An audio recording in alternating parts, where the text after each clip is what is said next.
Lads.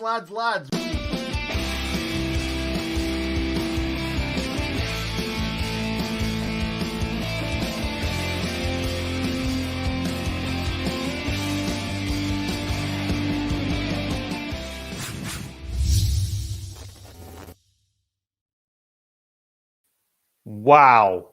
Lads. Ladies and gentlemen, what a final day in the Championship. It is the most exciting league in the world. I will not have anyone say it any other way. You join us with 3 minutes left in the Derby County Sheffield Wednesday game. And it's 3-3, but ruddy Cardiff had to spoil the party by getting a very late goal, an equaliser against Rotherham, which I had no idea whether that was deserved or not. I didn't watch any of the game, but it's finished 1-1 between Cardiff City and Rotherham, which is not what we wanted. I think realistically, all Blades would have preferred to see Sheffield Wednesday and Derby County go down. From a personal point of view, I really wanted Derby to go down. That could, of course, still happen. This game is still in play. Let me bring in good Nick as we are going to watch the final minutes of this, the final throws, if you will, of Derby County, Sheffield Wednesday. And if you are watching it at the same time as us, we're on 93-17. Nick, what a final day. Oh, it's horrible. It's horrible. We thought Rotherham had done it for us, but they haven't. And it's squeaky bum time. It's horrible. The thing is, the Derby players know, don't they? You can tell that they know. Ever since they scored, they've not even tried to score a goal. So you know that they know. Yeah, and it's a shame because in the old days, there wasn't any of this. You'd maybe get someone in the crowd on a radio that would give some information that was sometimes right, sometimes wrong. I famously remember Man City getting wrong information and keeping the ball in the corner, and they got relegated because someone in the crowd heard the score incorrectly. Not now, of course, with computers. Shot going to come in. No, it's a chipped ball in, and Wednesday could keep this alive. We're in the 95th minute. It swung back in. Any head on that, and it falls to Byrne. He'll clear it for a throw. It might be Johnny Long throw. I don't know if they've got a Johnny Long throw. But, Nick, this is awful. This is dreadful. Wednesday don't deserve to stay up. It's headphones off time for Ingood, Nick.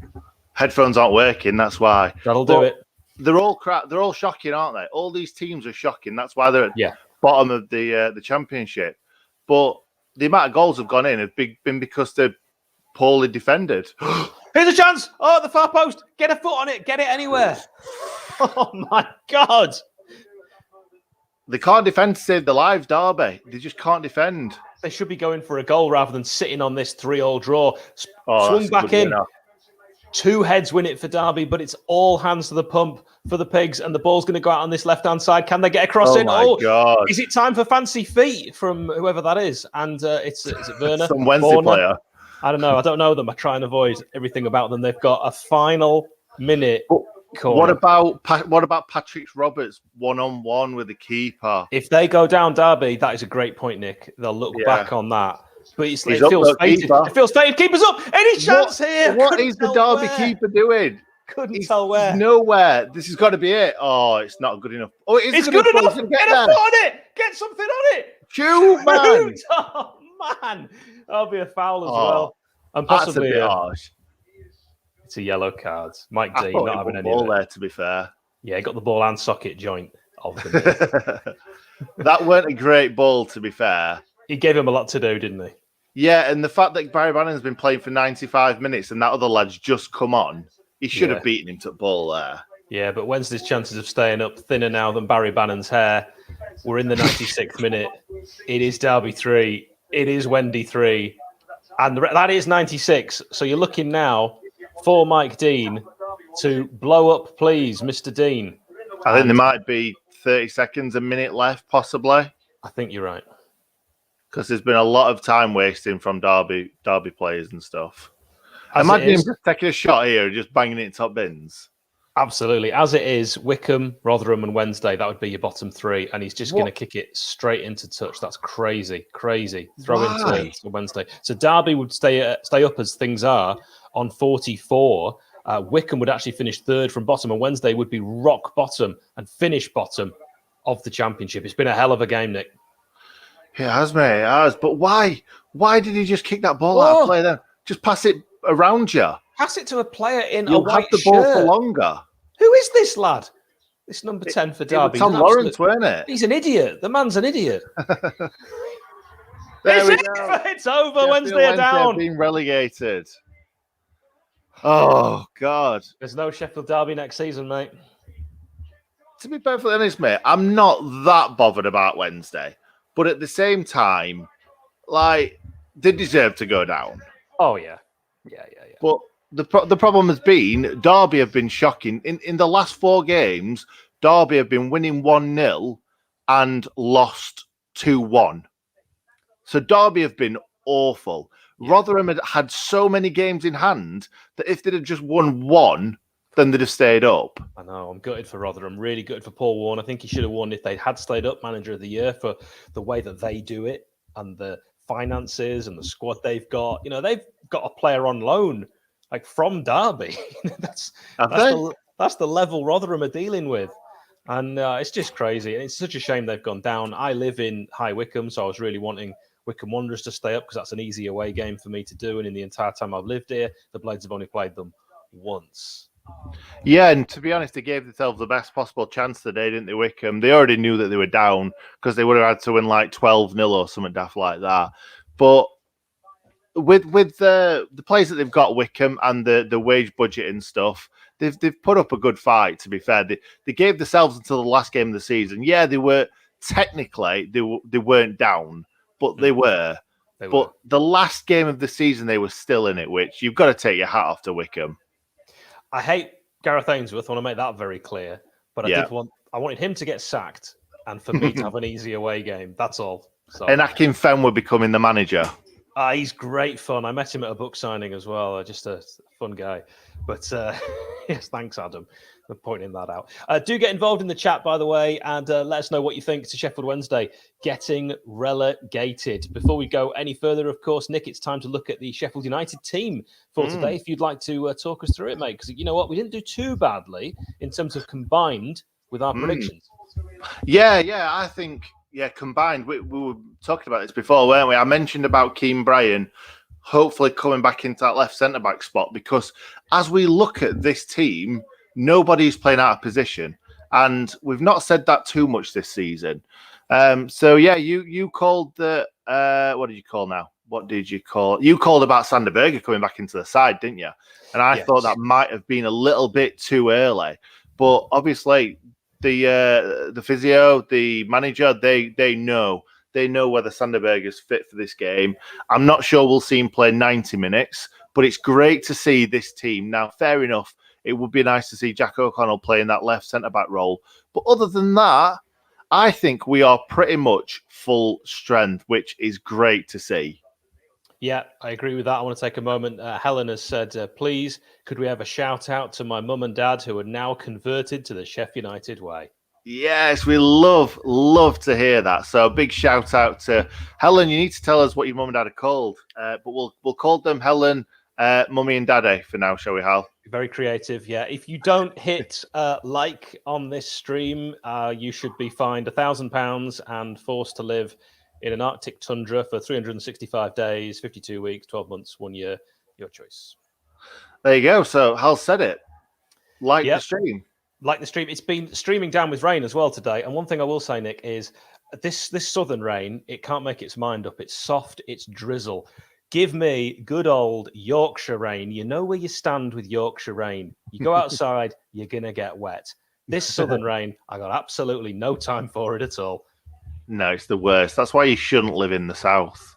Yeah, another thing, though, I did get right, and I put it on Twitter much earlier, is Daniel Jebison, the Canadian-born striker, being on the bench today, which I think is really exciting because he looks to be quite the prospect. Yeah, we've seen quite a few this season, haven't we?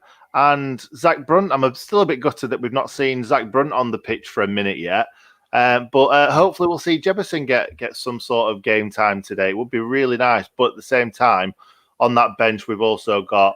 it's just Brewster, isn't it? Just Brewster, because McBurney and Sharpie are both injured. So you never know. You never know. We might get Brewster and we might even get Jebison on too. Brewster did get his first goal today. You heard it here first. And I would just say, looking at that bench, I'm really surprised, Nick, that Osborne has been dropped. He does not deserve that. No, he doesn't. He really doesn't. And really, let's be honest, he's playing out of position because he is he's a left back or left wing back by trade. That's where he's played for most of his career. So we're asking him to play defensive. Sorry, we're asking him to play in the midfield. And then for some games, he's kind of been given a free role and he's been linking up with the attack.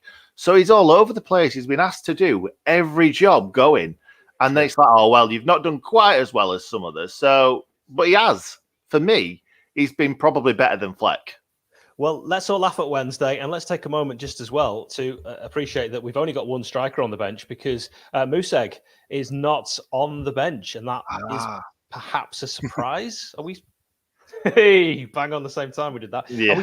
Are we saying that's a surprise, or the way that he's played, he's been absolute dross this season, and maybe it's the right decision? I'm not sure, to be honest, because would you really think that a manager would play a young kid over a striker that is part of the senior squad? He's been poor. He's been really poor, but at the same time, that doesn't give him much confidence, does it?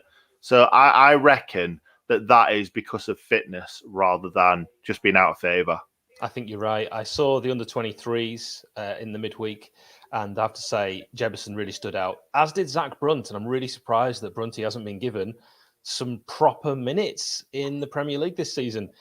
I think he's got ability, but I'll just mention one thing, Nick. Support for Sheffield United Way is brought to you by Manscaped, who is the best in men's below-the-waist grooming. Manscaped offers precision-engineered tools for your family jewels. Manscaped is trusted by over 2 million men worldwide. You can join the movement for all your below-the-waist grooming needs. Get 20% off and free delivery with the code TSUW at manscaped.com. That is for the Sheffield United way, if anyone's not sure why we've put TSUW. I think a lot of people in the comments are talking about Wednesday, so shall we just talk through some of the goals? Because we've said already that the goals were shockers to concede. But at the same time, Wednesday had 2 goals that were both offside, especially that second one. I know it was quite difficult for the liner to work that out, but he stood on the line. He's heading it in on the line. So they definitely didn't deserve to stay up based on that. But for me, the funniest one of the whole day was Kieran Westwood stood on his left-hand post and just let Patrick Roberts curl it into what seemed like the middle of the goal. Yeah. I thought the first one, when I saw a different angle, wasn't offside. Initially, I thought the Wednesday first was massively offside. But you're not going to get VAR involved, and we don't want VAR involved. I'd genuinely rather that linos get the decisions wrong in the Championship and referees get the decisions wrong than we have this forensic nonsense with video assistant referees. And if they bring it into the Championship next season, seriously, I think some fans will pack in the game of football. You reckon so? Yeah, I know so, because I've spoken to some who've said if they bring VAR in the Championship, that's the only thing they're looking forward to next season with United, is no VAR. I'm not sure bringing in VAR would stop me loving the game that I love. So, yeah. Getting tougher, though, isn't it? It's getting tougher. By the way, if you are enjoying this stream, please become a Super Chat member. You can donate £1 or preferably more than £1. And it just helps our running costs because it does cost us money every time that we do streams. So it'd be absolutely fantastic. Yeah, I want to give a quick shout out to Leeds 2021 because he's always in these streams and we love other people coming to our streams and obviously getting part of it, even though they're not Sheffield United fans. I think that's mostly because you're here, Hal. But either way, we love it. We absolutely love it. Thanks. I agree with that. Yeah, and also help us get to 13K with our subscription. Please do subscribe to the Sheffield United Way at Sheffield United Way on YouTube. If you're not watching this on YouTube, we have podcasts with players, we have fans forums, of course we have this watch along. It is free. Help us get to 13K. Hit like, hit subscribe. You know what to do. You do. And I just want to bring up something really quickly, Hal. John Lundstrom possibly going to Burnley. What is all that about? I know you mentioned something on the live stream last night on All Leeds TV, and it's come out in the last few days that Burnley are looking like they're going to be putting in, well, not a bid, but giving him a contract. What is going on? I can't imagine that Sean Dyche would have respect for someone who runs down his contract and stops his club getting a fee when they've taken him from Oxford to the Premier League and made his career. Yeah. I'm surprised that. Exactly that, mate, because Chris Wilder obviously didn't want that to happen. He actually, I think he went back a couple of times and tried to make Lundstram stay, and also he played him. He played him a hell of a lot. I know that's because we've had injuries and stuff, but I'm surprised at Chris Wilder because I thought Chris Wilder was going to give him the Duffy treatment. It's the one thing I'll disagree with Wilder, and in his legacy, is how he had double standards. So for Mark Duffy, it was, you're out, I'm making a statement. For Lundstram, it was, you're in again, you're in again, I'm going to try again to get you to sign a contract. Please sign a contract. You won't sign a contract? Okay, you can stay in the team. It just didn't make any sense. And well, not just that, mate. It was rubbish. It was rubbish week after week after week. So it's not like it was playing out of his skin. And you would understand, like, oh, well, fair enough. Yeah, he's not signing a contract, but we need him. We could stay up. And if Lundstram's going to be playing out of his skin week in, week out, then that's fine. If we'd have stayed up and played Lundstram for the rest of the season and he'd have played out of his skin, I'd have been like, see you, mate. Well done. Thank you for what you've done for the club. But none of that happened. So kick him out, give anyone, I'd have played right centre mid. I think I'd have put in more effort than Lundstram. Talk to me about Osborne today, because of course he's replaced Lundstram. He came in and played on that right-hand side of midfield. How would you feel if you're Ben Osborne and you've put in a proper shift last few games, arguably been man of the match in every game he's played since he played out of position at right centre midfield, and you've been dropped? That's the thing, though, with Ozzy, isn't it? Ozzy always seems to be the one that gets dropped. It's really sad because he does I would say that he puts more effort in. Him and George Baldock, for me, are the two that put more effort in than anyone else on that field. Even Didsey, like Didsey does his fair share, but those two would die for the cause. And that's the players that you want to see on the pitch. It's not the players that you want to see constantly dropped. I'm not saying out about Baldock, but Ozzy is always the one that comes out. And fair enough, we want to see Berger back in there, but I'd have played him instead of Ender Stevens. Breaking news. We should call it breaking shoes because we're all about shoes off. Breaking shoes. Paul Heckingbottom is wearing the lovely hoodie. Oh, is he? He's wearing the lovely hoodie. I know you'd appreciate me interrupting you for that. Let's just give you the Palace team for today. Gaeta, who gifted us the win at Selhurst Park last season. He wears 31. He will be between the sticks. Then it is Ward, Koyate, Cahill and Mitchell in a back four. Then four across the middle, Townsend, Milivojevic, Eze and Schlupp. And up front, you will have the man Benteke and the danger man, Wilfred Zaha. Nick, tell me, do you know anyone called Wilfred? Wilfred. No, none. Nobody. I know no Wilfreds. So that's a big one. I don't know. If you know anyone called Wilfred, pop it in the comments. And also pop in the comments where you're watching the stream from. We've got Bobby in the background, who deserves a massive shout out. He joins us for these watch-alongs. He's had a really busy last few weeks, but he's here with us, and he will bring your comments up on screen. Any money that you donate to the channel is split between Nick. So it would be great if you could do the super chat. That would be absolutely brilliant. But you do get some money. I'm joking. Now, quiz. People need to know this because they'll stop donating if they say it's just going to me. Because we've got a lot of league fans in here that like you more than me, so they're going to stop donating in a minute.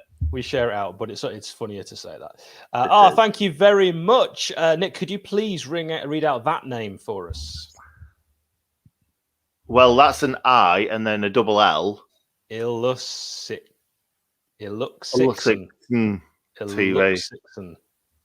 Yeah. Thank you very much. Yeah. £1 Do you know if every single person in the stream right now donated us £1, we'd have some money. We'd have some cash, yeah. Not as much as I'd like to see.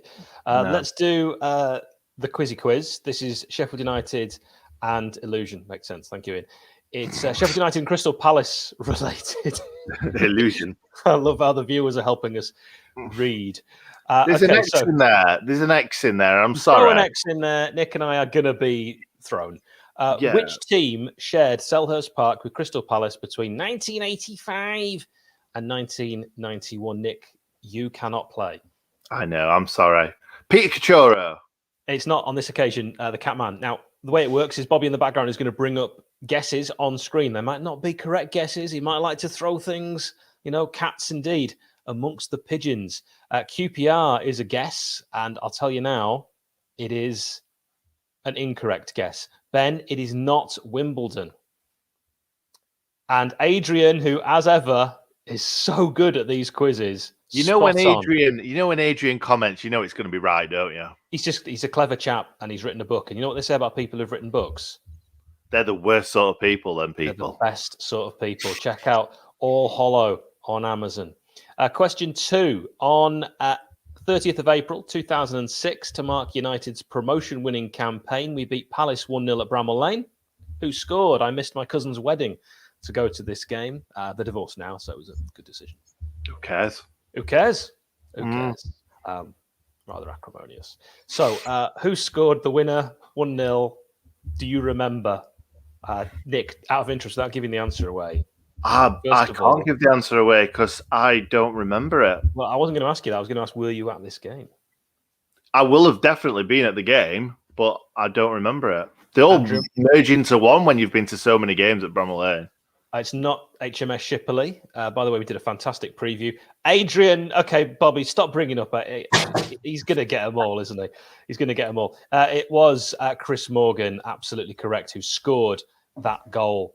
Now, this next one, guess the player from his career stats. Bobby in the background is going to bring up an image on screen. Nick and I are going to do a little bit of that. And we always do the wrong way, don't we? Because I think it's mirrored, isn't it? So yeah, every single time it looks like he should be going that way. It's true. This is a player that started his career at Notts County, then signed for the Blades. We then sold him for less than we bought him for, as is the Blades way, to Portsmouth. He went on after Pompey, I think, to have a pretty good, stellar career. Would you say, Nick? Yeah. I think it was a really good career. He played some Premier League football as well. Adam Blade, it is the one and only Mr. Sean Derry. There he is, repping the kit that I love and Nick's not a big fan of for the Blades.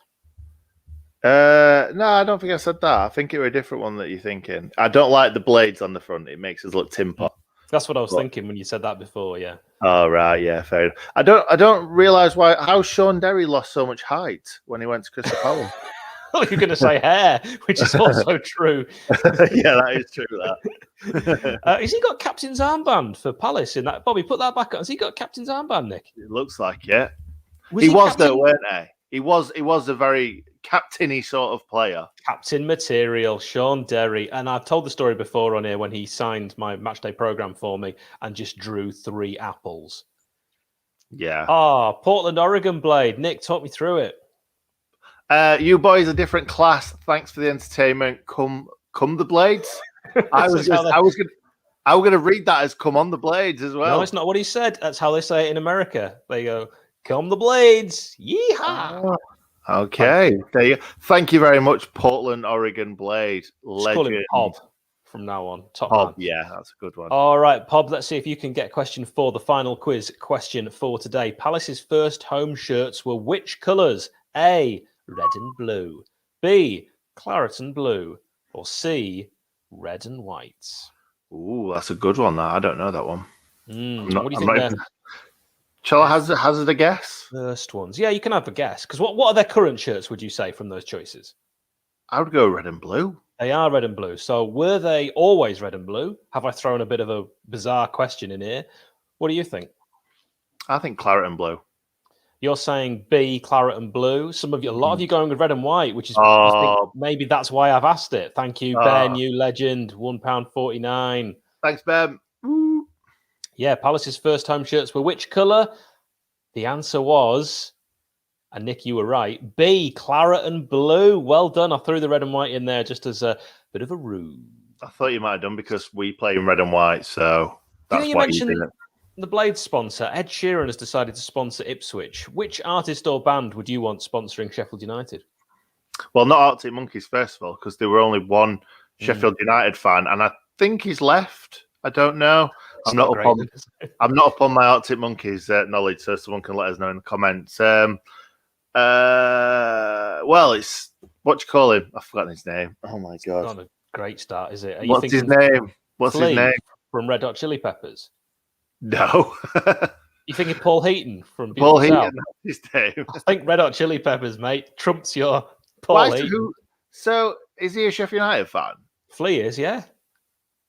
Why? And Def Leppard as well. Yeah, Def Leppard, but why? Why not? We're all Blades, aren't we? Is he American? Yes. Joe Root isn't an artist or a band, Belch. Sean Bean's a shout though, because who's the artist or a band? Listen. Who's the richest Sheffield United celebrity? Because Ed Sheeran has got to be the richest Ipswich fan. What? Him from the Chase? How is he the richest? How is he richer than Sean Bean, who's been in Lord of the Rings? Who's the richest? It probably is Beza, isn't it? Yeah, I'm not sure he's ever been called Beza, but I've called him that before. By the way, we have had someone suggest a watch along for today. WATCHALON. We all think choosing Heckingbottom as leader obviously no good.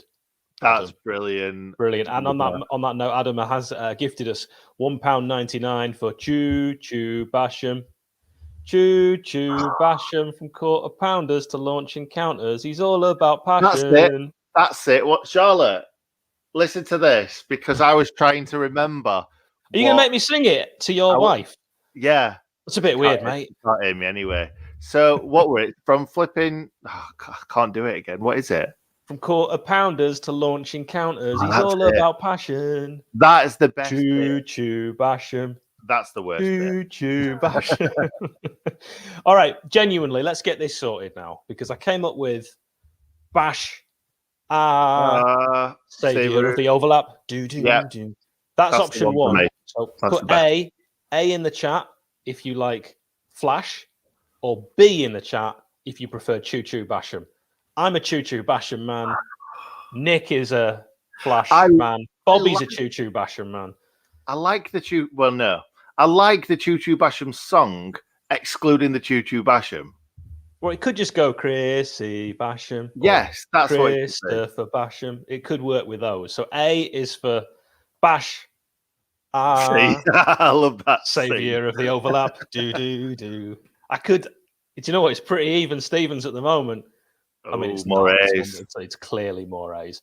You're all wrong. From Quarter Pounders to Launch Encounters is quite literally lyrical genius. That is lyrical genius. I will give you that. And if it wasn't for the Choo Choo Basham, I would be A all over the place. but no. Weird thing to say. It means something. Thank you, Internet, for joining us. Thank you, all of you who have just popped in. Numbers always shoot up just before. Let's have a look again at the teams for those that are just joining us. Let's start with United. Nick's going to talk you through it, and I'll do the Palace team. United. So, yeah, obviously Rammers in the goal, as always.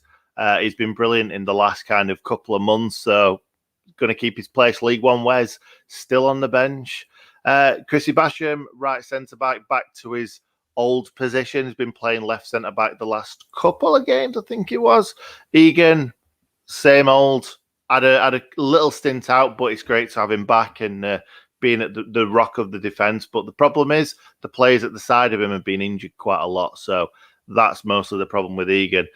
It's nice to see Kean Bryan back in there so that we've got a left centre-back playing at left centre-back. Kean Bryan.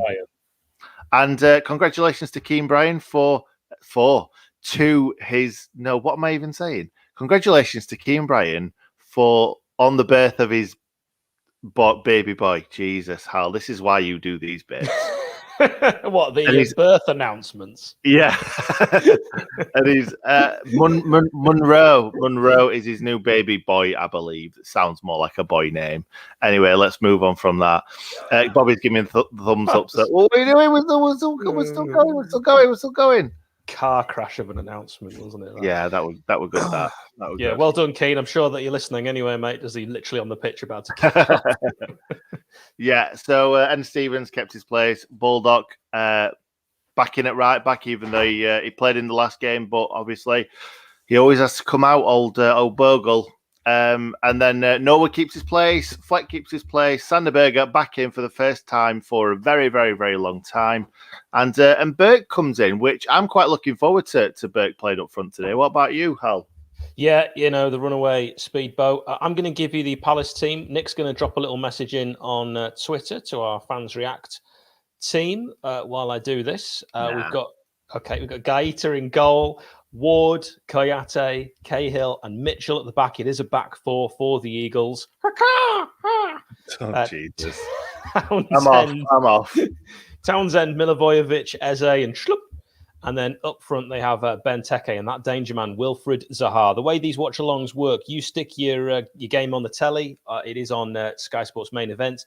And mute it because the commentators on that won't be biased in a Blades way, unlike myself and in good nick.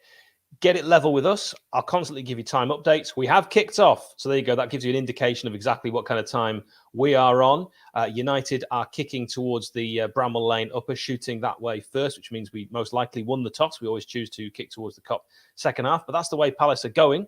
And it's going to be a very wet and possibly windy, beautiful downtown Bramall Lane today. I am in High Wycombe, so I will need anyone who's in Sheffield to update me on the weather situation because it's really windy here, but I don't know how windy it is in South Yorkshire. It's on 0028. If you are trying to keep level with us, you can pause us if you have found that we are ahead, but it's far more likely that your TV will be a couple of seconds ahead, and then you can get it back on there. If you're watching on a stream or you're watching in America, it might be very difficult to get us level, but you can get us level if you just fiddle about with a pause. So good luck to you. You can pause Facebook, you can pause YouTube, you can't pause Periscope, but no one watches on that anyway. We're on 00:59. It is United 0, Palace 0, but here's an early chance for the Eagles, and that should be in the back of the net, but I think the referee has blown. There's that kind of delayed response. No, it's going to count. That is 1-0. What's going on? Ramsdale and everyone just stopped. What on earth happened there? What? I need to get back in. What's going on here? What is going on? Eze waltzing through. I thought the referee must have blown earlier because everyone just seemed to stop. But United, genuinely, just with some of the worst defending I think I've ever seen. Benteke not offside initially. Here's Eze watching the replay, drives through. No one's offside. He's not. I don't think he's on. It then takes a deflection off George Baldock. I think that's going to count. How's Eze just walked all the way through the team? What, you mean like he did at Selhurst Park? Yeah, just like that. How? No Ampadu today to blame. It takes a poor touch. The thing is as well, that is a shocking shot as well. It's straight at Ramsdale, and he's saving that if Baldock doesn't get in the way. He's saving that all day, Nick. You're absolutely spot on. And that is Benteke, a man who never looks confident in front of goal since he left Aston Villa, who has put Palace 1-up with one of the worst possible starts United could have managed. And Nick, we don't score goals. So this is potentially now a very long 89 minutes. Yeah, we might as well just end the stream now, won't we? Thank you all for watching. The good news is Wednesday have gone down. If you do want to be in the super chat, all the money will go to Bobby today. Just Bobby today. You just made that decision. That was very loud. I remember I've got headphones on. Every time you touch that microphone, it's the people pay money for that, don't they? You can hear that. Yeah. It's really loud. You can go on these YouTube channels where you get people whispering. Hey, Al, I hate it. Anyone who likes that, you're proper weird. Do you like this? I hate it. I hate whispering. Do you want to hear it more? No. Who likes whispering? No one likes whispering. I always say when my wife whispers something to me, I'm like, just say it. It was no one else in the house. We hadn't even got a pet. Who are you worried about? Anything you like. I've just realised my score prediction's gone out of the window already. Yeah, so's mine, mate. So what was yours? 0-0. Townsend going to get a pop shot, slips in the rain. And that's as easy a shot as Benteke's was, but no deflection this time. Yeah. Do you know what fills me with a little bit of confidence?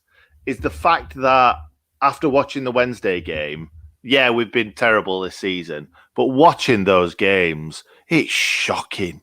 Like, the defending's worse than ours, and ours has been poor. You know what? I watched that Luton-Rotherham game and I thought, if we're worried about the Championship next season, if that's the standard, we don't actually have anything to worry about. That was one of the worst games of professional football I've ever had the displeasure of watching.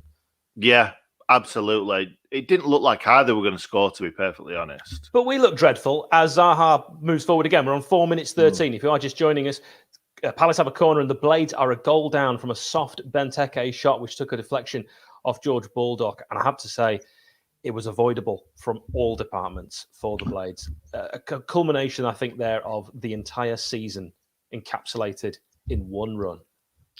Yeah, mate. And if you start the game poorly, that can be it for us because, like you say, we can't score or we don't score goals. So just switching off or not even switching on, shall we say, that could be game over. Heads drop. Yeah, and United are so confidence weak this season, and we need a good start in every game. And normally, Nick, United do start well. United, we do start well, don't we? God, I wish Jimmy did have a trial for United, and it was today because we know he can score penalties. He bloody can't he, as well? He smashes them in. The richest Sheffield United fan. Yeah, it's got to be, hasn't it? Oh, Mick Foley. Is he richer than Sean Bean? Put it in the comments. Is Mick Foley richer than Sean Bean? Sean, if you're watching, please.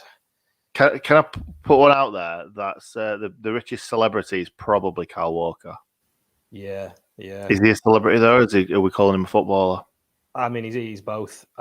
He's definitely a footballer. Trying to win that ball back. This razor sharp insight from Nick as usual. Kyle Walker, confirmed footballer. Townsend lays that ball back. There's play around from the back. I think Palace looked very comfortable on 5 minutes 49. What I did do on Twitter, if anyone saw, was I said that the universe has not given me anything I've wished for in the last 12 months. So I asked that Sheffield Wednesday would please stay up. So now I'm going to say I really hope that Palace win this game by 4 or 5. It'd be a real shame if Sheffield United lost this one. I'll get you, universe. I'll get you. I'm going to clip that and put it on Twitter, and everyone's going to dislike you.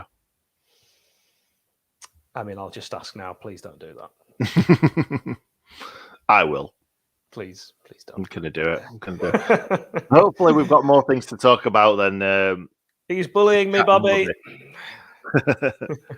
Hopefully we don't have to chat rubbish all game because not a lot's happened. And if you're wondering why we're not talking about the game, the ball's not been anywhere near either goal since that goal's gone in. True story. Kelsey Grammer supports Bristol Rovers and Meatloaf supports Hartlepool. Who should celebrities support? For example, Cher supports TNS. Is that because you've got your headphones on that I can hear myself back? Yeah, I can't help it, mate. They've died for some reason. All right. Well, if you're wondering why numbers are going to fall off the stream, you've got me in stereo today. It's fine. Nobody else can hear that. Bobby, can you hear that? Oh, okay. Great. Okay. Well, Blades down, and you got double Hal. It's a win-win. 7 minutes 17. But I thought we could maybe talk about the kind of famous celebrities today. If your headphones aren't working, there's nothing you can do, pal. But if you want to come up with celebrities and who they could randomly support, because we need something to take our minds off this game. We will, of course, keep you focused on this match as we progress through. It's 7 minutes 37. Ball's gone out for a throw into Sheffield United. Maybe, just maybe, we can get something out of this one. Also, can you please hit like or dislike? We don't mind either way. Any kind of thing that you hit is brilliant. We've got to try and beat the algorithm, or as we call it on this, a halgorithm, because if you don't hit like, then YouTube will not promote it to other people, and the robots win. You do not want to lose to a robot. You are better than a robot. I believe in you.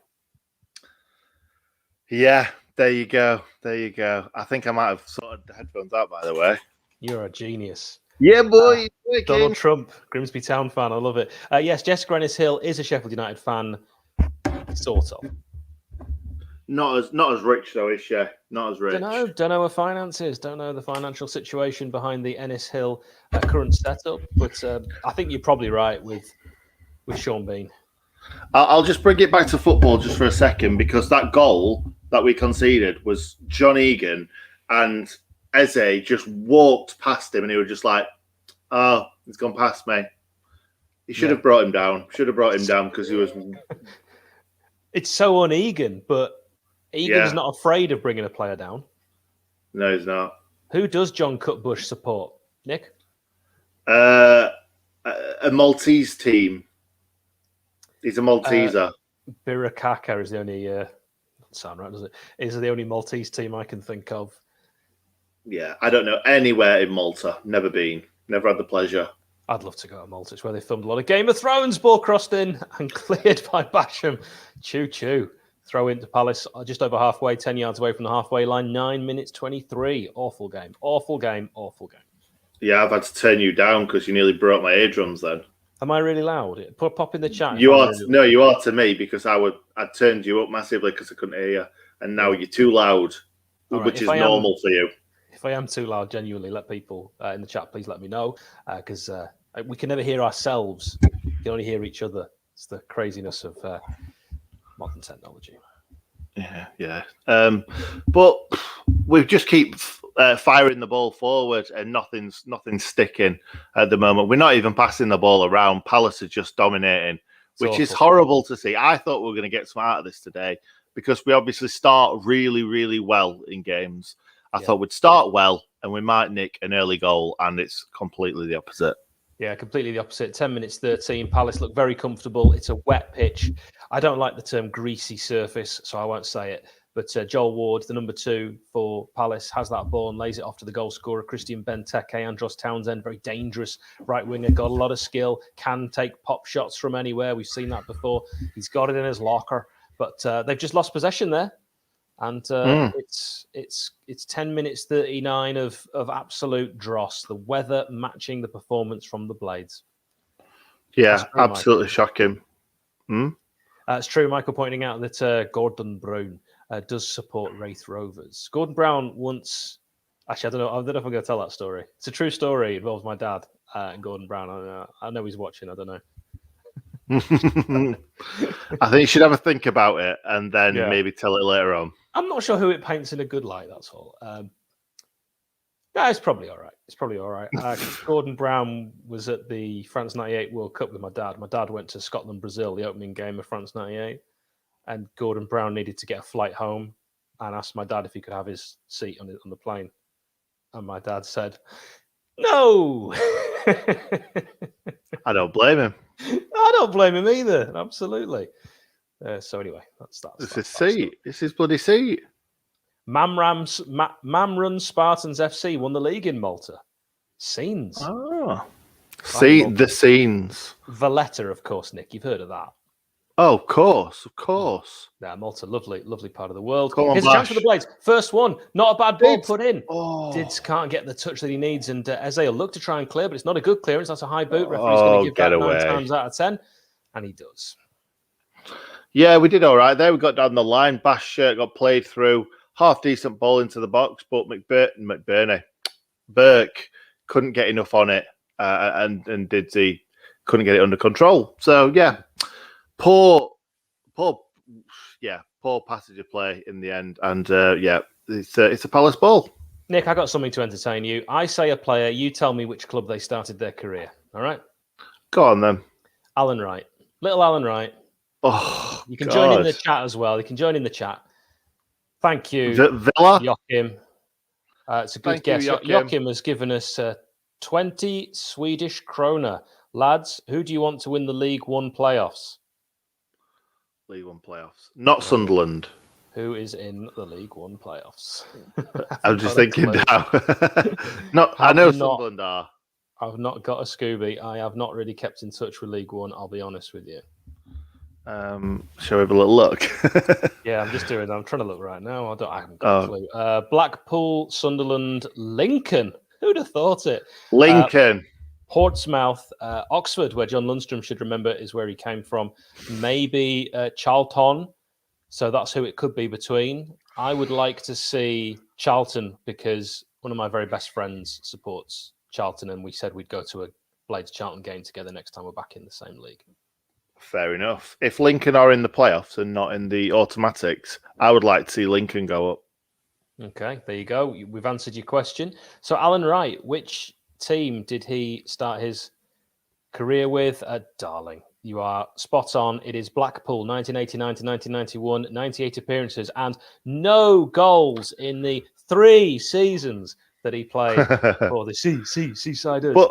But was he saying? Was Darling saying Blackpool because he wants Blackpool to get promoted, or was that the Alan Wright thing? Good question, well presented. 14 minutes 04. It is the Blades 0, Palace 1 in the worst game of football possibly ever played. I think by Sheffield United. This is just dreadful. And Palace look much more confident and comfortable as Eze looks to feed a ball through, and it's a decent sliding tackle by John Fleck. It's going to be a corner. Fleck has literally just gone, like, what's going on? Why is he having to put in a last-ditch tackle there? Where was Keane Bryan? Where's Ender Stevens? What's going on? Why is this left-hand side for us so shocking compared to what it was? One thing I would say, I love seeing number 4s being your defensive midfielders. Milivojevic, number 4 for Palace. Fleck, number 4 for the Blades. It's a corner from Townsend. He's really hit that one, hasn't he? But Benteke will keep it alive. It's all about second ball, and Palace are quicker to them. Then it's a chip ball forward. Not a bad one either. Going to be brought down. Chance to get a shot away. Does. From Benteke, and Ramsdale actually saved that. Incredible that he could just keep flicking it up about 5 or 6 times and nobody getting anything on it. There's no way Paul Heckingbottom can seriously be a candidate. The 5-man shortlist. After the performances, he's overseen our biggest ever Premier League defeat. I know it was in sort of extenuating circumstances of Wilder had just left, but this we haven't looked better. It was his chance to put a stamp on it and to change things and just be his own man and go, right, I'm not going to pick the same players as Chris. I'm not going to pick the same formation as Chris. I'm going to do things my way and show the board that I am my own person. He hasn't done that. And in my opinion, he's missed an opportunity. He's done nothing. Even if it have kept the same 5-3-2, 3-5-2, whatever you want to call it, but kind of played, I don't know, 2 defensive midfielders, an attacking midfielder, gone a bit more attacking, or played 1 defensive midfielder, 2 for... Just try something different. It doesn't even look like we're doing the overlapping centre-backs. Like, are you going to do it? Are you not? Like, I don't know. I don't know whether he's carrying on Chris Wilder's work or whether he's doing his own thing. We just don't know. We don't know. We don't know. We just don't know. Shouts to David Morwood, who met John Cutbush. What a birthday present. Pigs going down. No. Well, my birthday was the 5th of May. But that, of course, 5th of May, we remember promotion against Leicester City from that one. So a belated happy birthday to David. And maybe Juan Sebastian Veron is a nomination, Nick, for one of the richest Sheffield United fans. That's a good point. That is a very good point. I still think Kyle Walker pips him with the amount of money that's in football these days. Yeah. That's though true. Veron was probably world class at one point. I suppose you could say Kyle Walker's world class right now, especially after the other night. Kyle Walker's world class. All right, here's another one for you. I say a player, you tell me which club they started their career. Andy Gray. And that's the former Sheffield United striker, Andy Gray, not the Crystal Palace player or the Scottish commentator. Throwing me massively under the bus here, aren't you? Jesus Christ. Andy Gray. You can pop him in the comments as well. Where did Andy Gray start his career? Mansfield. It's a good guess. Between 95 and 1998, 22 appearances, no goals. Where did Andy Gray start his career? It is not Charlton. It is not Mansfield. It is not Forest. I can't even think of... It is not Bradford. I can't even think of what his voice sounds like. Adam is correct. Leeds United. Andy Gray started his career as a striker for Leeds United, scored no goals, so they got rid. Simon Francis. What about him? Well, it weren't Sheffield United. That's correct. That was his second club. Here's Andy Stevens, crosses that ball in. Chance for Didsey. Gets a decent header on it, but it's just going to roll out. He's got it. He's not going to be able to keep that in, and that's 18 minutes bang on. I feel like I've been done dirty here because I'm literally sat here not Googling anything, and all these people have got they're getting them wrong, aren't they? The internet. Yeah, that's true. Simon Francis, none of these are right. One of them, I just saw one correct one.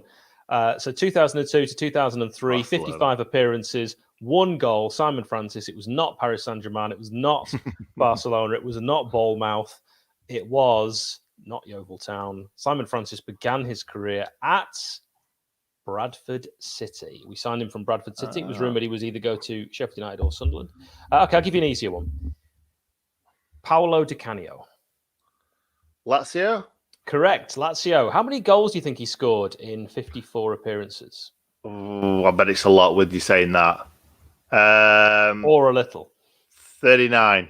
4 goals between 1985 No! and 1990. Only got 4 goals. He wasn't a prolific goal scorer. Last one I'll give you.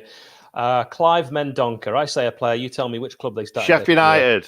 Correct. Clive Mendonca, 1986 to 1988. 13 appearances. How many goals in 13 appearances between all those years, Nick, did Clive Mendonca 0. score? 4 goals. Clive Mendonca currently works at the Nissan plant in Sunderland. No way. Sheffield United way. Wait. In Sunderland? Yeah, he's a Sunderland fan. Of course, he scored all those goals against them for Charlton. Yeah. In the playoff final, wasn't it? The playoff final. Everyone remembers that. Ball played in from George Baldock. It's 19 minutes 38. Former Blade, of course, was involved in that game, other than Clive Mendonca. Can you remember who it was? Which team? Former Charlton. Oh, Charlton player. Sasarilic. Correct. Wow, that was a difficult question. Well done, Sasarilic. Did he even play a game for us? I want to say no, but he was on the books, wasn't he, at one point? Yeah, definitely. Yeah, I remember him. He was a good goalkeeper as well. That's a good song from Matthew. I like that. Matthew C. Very good. I mean, it's painful and it hurts. And Sander, of course, it's fitting that he makes the comeback against Palace, I think, after we serenaded him at Selhurst Park. It's just a pity that there's going to be silence in there. Well, this is the last game, you'd hope, where fans aren't in Bramall Lane. I wonder how they're going to do it then. I think it'll be by height. I hope so. I hope it's shortest are allowed in. Yeah. I'm going to say the beast is going to be straight in there, isn't it? Yeah, if it's on. You can't ever say it's by height and say shortest wins. Yeah, shortest never wins. No, because you'd let kids in then, and you should always let the kids in first. Do you really think? Sheffield United are going to be like, no, we don't want your £25 adults. We want £7 from an under 10. Well, Burnley have given away free tickets for their final home game, which I think is a tremendous gesture, and I don't think it would be a bad idea PR-wise when you look at how badly Tottenham's decision has gone down, especially when they sold season tickets, to charge 60 quid. Eze lays the ball off on this left-hand side. Nearly played back in, but Baldock arguably redeeming himself by making a crucial interception. We're on 21-24. You could say it was a gorgeous interception, couldn't you, from George? You could say an absolutely gorgeous interception from George. By the way, it was. Do give this a like. I know this is tough watching. 4 games left to go. We're going to get through this slog together. And the good news is Sheffield Wednesday have officially been relegated. They tried to wiggle their way out of it, but they can get that D taxi all the way to League One. Down, down, down, down, down. Down, down, down, down, down. No, wait, do you know what? Next season. Love it. No. Do you know what? Earlier on, my missus said to me, do you want to have the Sheffield Derby next season? I'm like, no, I just don't. I hate it. It's horrible. It's just it's all day long. I'm thinking, oh God, I hope we don't lose. It's not about winning. It's about hoping we don't lose. I obviously want us to win the game, but it's just because I live in Sheffield, unlike some. That's not my fault. To move for work, I'm only messing with you. But it's always been the same though. You've seen people every day, United fans, Wednesday fans, and you need bragging rights. Yes. Oh, that ball in from Ender was absolutely appalling. He didn't look. He just passed it into a danger area. No good, Ender. He's so good at that because we've seen it before. He's possibly been our best left back / left wing back of all time, but he's ruining his reputation with these last 12 months. Yeah, he is. Do we keep him? Do we try and make some money on him? You want to try and get him back to how he was, because then you could make real money on him. I'd say there was a time, probably just after that Brighton game where he scored that worldie, where he would have been worth double figures. Oh God, I'd say more. If someone I'm talking like 10 million. I don't mean. No, I was £1.50. No. I'm saying if Chilwell's going 100 million. I'm saying if Chilwell's going for like north of 20 mil, I don't even know how much he went for. I would say about 20 at that point. At that point, okay, I think that's a bit much, but double figures. By obviously when I said double figures, I would have meant 6 figures. No, I know what you mean. I didn't mean. Yeah, I know what you meant. I just meant. Actually 7. I thought you were talking about 10 million. That's why when you said double figures, Nick's 100 billion pounds. that was a great tackle by Kean Bryan, by the way. He's won the ball quite cleanly. It's not on. It's not on. Yeah, Norrington Davis. That is a great shout from Andy. So darling. Darling, you cash in on Stevens, and then you've got Kean Bryan renewed contract if you wish. You can play him at left wing back.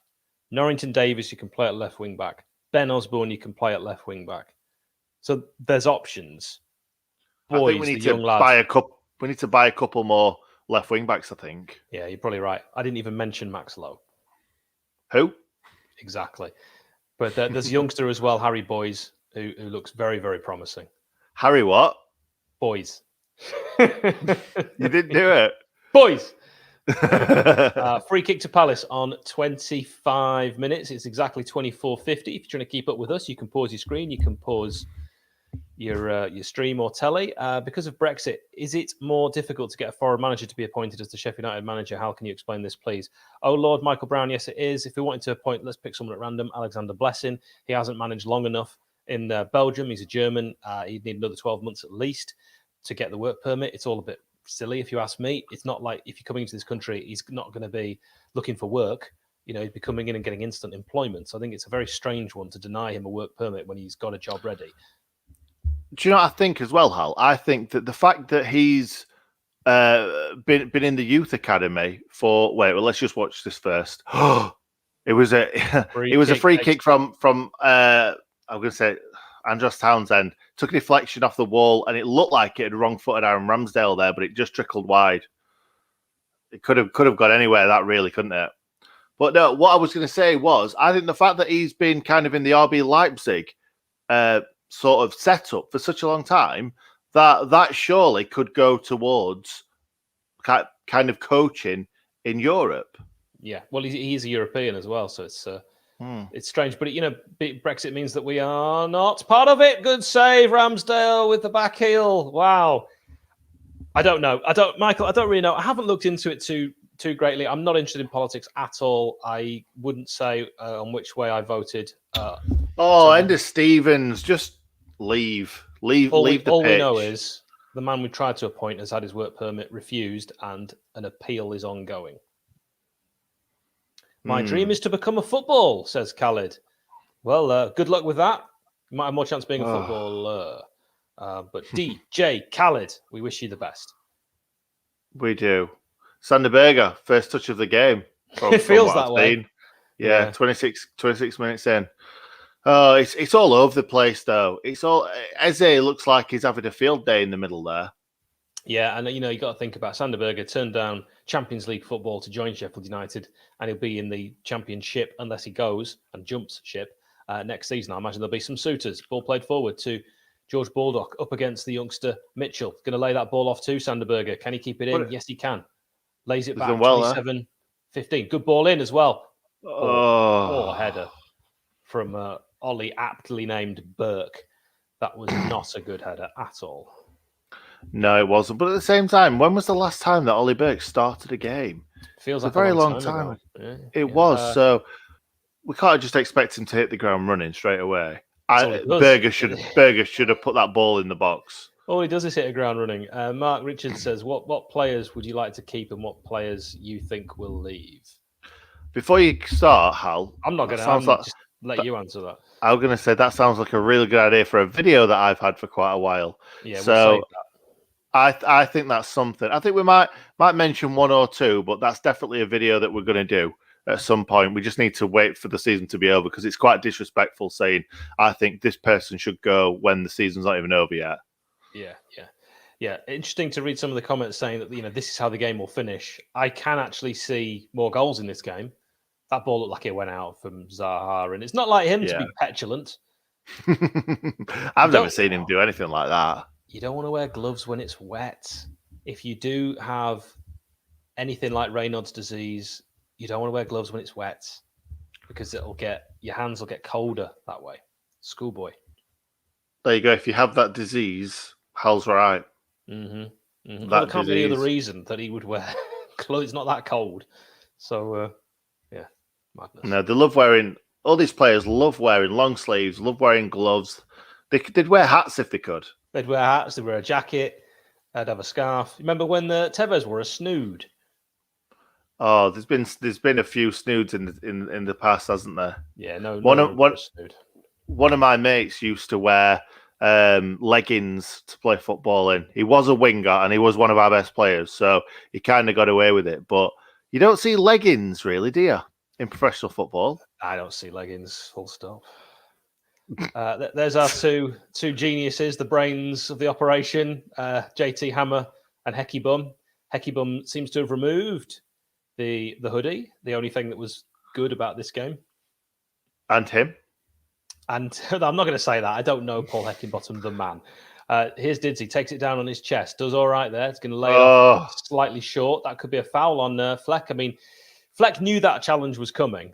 And he almost like he ran into the challenge, but doesn't mean it's not a foul. No. I'm not sure it's a yellow for me. I mean, the Palace player's got to go for that ball. It's because he's flown in, isn't it? That's why. Fleck's like, look, oh, did you see Fleck's shin pads? His eyes on the ball the whole time for me, that. Did you see Fleck's shin pads? Well, the little He got a picture of his kids on his shin pads. That's nice. Oh, it was a hospital ball from Didsey, though, wasn't it? Hospital ball, absolutely. Flecky's got to go for it. Ward's got to go for it. For me, that's not even a foul for me. That's just football, and that's not a booking at all. You know, I would have, if I'd be playing, I would be really annoyed if I even got given a foul for that. Yeah, exactly. And John Fleck loves a challenge every now and then, doesn't he? So if John Fleck would have done that, he'd have been like, "Get up." So yeah. True. But anyway, Fleck got away with one last week. Christ, this game's awful, isn't it? It's just awful. It's the worst game of football ever. What is going on? If I was at the ground, I would be screaming at these players. Absolutely screaming at them. What are you playing at? Have some self-recocking respect and play football properly. But if fans were in the ground, they wouldn't be playing like this. We'd be getting them up for it. They wouldn't. Oh, if that goes straight out, you want shooting! You can tell Hal's in the house on his own, can't you? Yeah, she's out of work. He's getting cocky. He's getting hard in his house. Oh, look at me! I'm shouting in my house. You want shooting for that? That's what Cloughy used to say, isn't it, Brian Clough? Yeah. Every time, if you miss, you can't say that these days. Okay, could you imagine Pep Guardiola saying he deserves shooting? I love that clip of Cloughy. It's at training. The striker misses a sitter. Oh, you want shooting for missing that? It's just brilliant. You do not get quotes like that these days, and it's no, because they would be down on him like a ton of bricks, wouldn't they? Yeah. You know what? Can't condone guns. It's political correctness gone mad. Gone mad. Absolutely. Yeah, not condoning guns. Just 32 minutes in. God, this game's bad. Phil says, the first leggings ever worn in English football were by Keith Weller for Leicester City in 1975. Yeah, that's the state the game has come to. Here's Eze. Eze, a player I'd have liked Sheffield United to sign. Martin Waghorn, of course, a player we were linked with for a good long time. He got a penalty for Derby, an equaliser there, which helped send Wednesday down. So, you could argue. Well, it did, technically. It did. It sent them down. That was the goal that sent Wednesday down. Because if he wouldn't have scored that goal, they would have stayed up. So Martin Waghorn, even though we didn't, if we didn't sign, obviously we didn't sign him, that's actually helped us.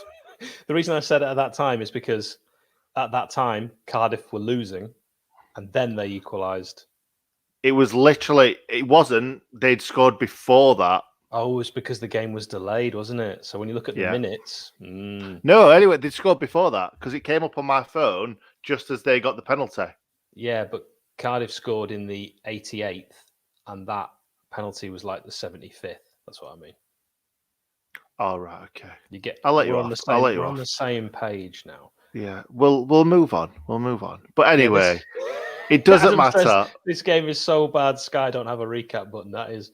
You know what? People said to me before when I did previews on other channels for this that this was going to be a crap game. And I'm very defensive of Sheffield United when people say that. Like, we can say we're bad. You can't. That's how I kind of look at it. And if you're a Blade, it's fine. I don't think they would necessarily say, because I did one last time for a Crystal Palace fan, and they were saying completely like that Crystal Palace were terrible, we were going to beat them, and this and the other. So that's probably them being self-deprecating as well as talking about us. Because Palace fans aren't happy with how the team are playing and stuff. No, they don't play great football. They've got a lot of players that's contracts are about to run out at the end of the season. Roy Hodgson as well, likely to leave. I think Palace could be a real shout for relegation next season, depending, of course, on who they appoint to replace Roy. What's going on? I wonder what's going on with Zaha's contract, because is he one of those that is running out? Because they've been struggling to keep hold of him for quite a long time, haven't they? Any Palace fans in the chat? What's going on with Zaha's contract? Have we ever had a caretaker manager worse than Paul Heckingbottom? That's a question from Stephen. Is that Ayer? Air. Yeah, I used to do with someone in my school called Alex Air, and that's how it was spelled. So I'm guessing it's Air. Stephen Ayer. Okay. Have you ever had a caretaker? Have we ever had a caretaker manager worse than Heckingbottom? And we've had a few caretaker managers: Russell Slade, John Carver, Steve Thompson. I think technically he's won a game in the Premier League, so probably the best one we've ever had. Yeah, he's won a game in the Premier League. You know what I mean? The thing is, I think looking at this as a good one, he's done well there. Steve Ramos Thompson beat a Premier League team whilst caretaker manager. Technically, drew with a Premier League team. All right. And then we won on penalties. So come on, Hal. Yeah. You're going to be pedantic. Well, I wasn't. Get it right. No, you were before. You were before about Derby and Waghorn. So I'm giving it you back. Yes. All right. True. Yes. Yep. Yeah. We play very boring football under Roy. Yeah, I think that looks the way. Right, ball crossed in. Took a deflection. Could have gone anywhere. It'll be a corner. First real moment of excitement that we've had this season, and that's off Gary Cahill, the former Blade. It came from Sander Berge, though, didn't it? Came from Sander Berge. So, yeah, look at that lovely little knock. And then that looked like it was going to be a good ball in as well. All caretakers are crap. We had a caretaker at our school who was very, very diligent. And if there was ever any spills, anything that fell over, he was quick as a flash to pick it up and clean it up. He was a fantastic caretaker and a lovely man. Yeah, anyway, let's move corner on from that on the one. left-hand side. Oh, it's a low corner, 36-18. It's a bad corner. A low one. It didn't even get to the first man. It bounced about 4 times before it got to the first man. I think it took a header off a worm. It's the kind of things my nephews would find funny. Don't encourage me. Oh, Ender rolling back the years. And that's a better one from Fleck. If he'd done that for the corner, it still would have been to the first man. But Sander Berge is there. Why is the striker not there? Well, Sander Berge is 9'7". If he's a day, that's a terrible challenge. Absolutely awful challenge from Ollie Norwood. I think ref should have a word with him. That for me is a booking, and the Ward one wasn't. Yeah, I agree. He won the ball, didn't he, Ward?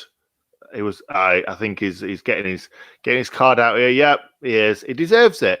And I don't even know if he caught him there, but it was just the intent. It's the Chris Morgan intent, isn't it? Yes, the Chris. We'd have stayed up. It's still too soon, Nick. It's too soon. There was too many of them games that season that we'd have stayed up. I don't want to talk about 06-07, a season that annoyed me more than any other. This season's been much easier to take, and we've had far less to cheer about and far less points. Lovely touch from Sander Berge, looking all the class and technique that he oozes from every pore, every sinew, every muscle fibre. I've got a question for you. While the ball's nowhere near either goal, what's been the worst point of this season? There's been a lot of terrible ones, but what's the worst singular moment? I think losing at West Brom was, I knew we were down and it was still so early in the season. The full-time whistle at West Brom, my heart properly sank. I had a real moment where I thought, could be 13 years till we're back here. And I was miserable for a whole week. West Brom away. Yeah, you're probably right, because we had so many chances to score in that game, didn't we? Yeah. And not taking even one. That's a great point. It was kind of like, if we can't beat these, even get a draw with these, after playing this well, we're going down. Yeah, definitely. My worst one was probably the Vardy goal, because that was very last minute of the game. Fleck dilly-dallying on it, and then Vardy just smashing it past Ramsdale. It was just, I thought we played quite well in that game as well.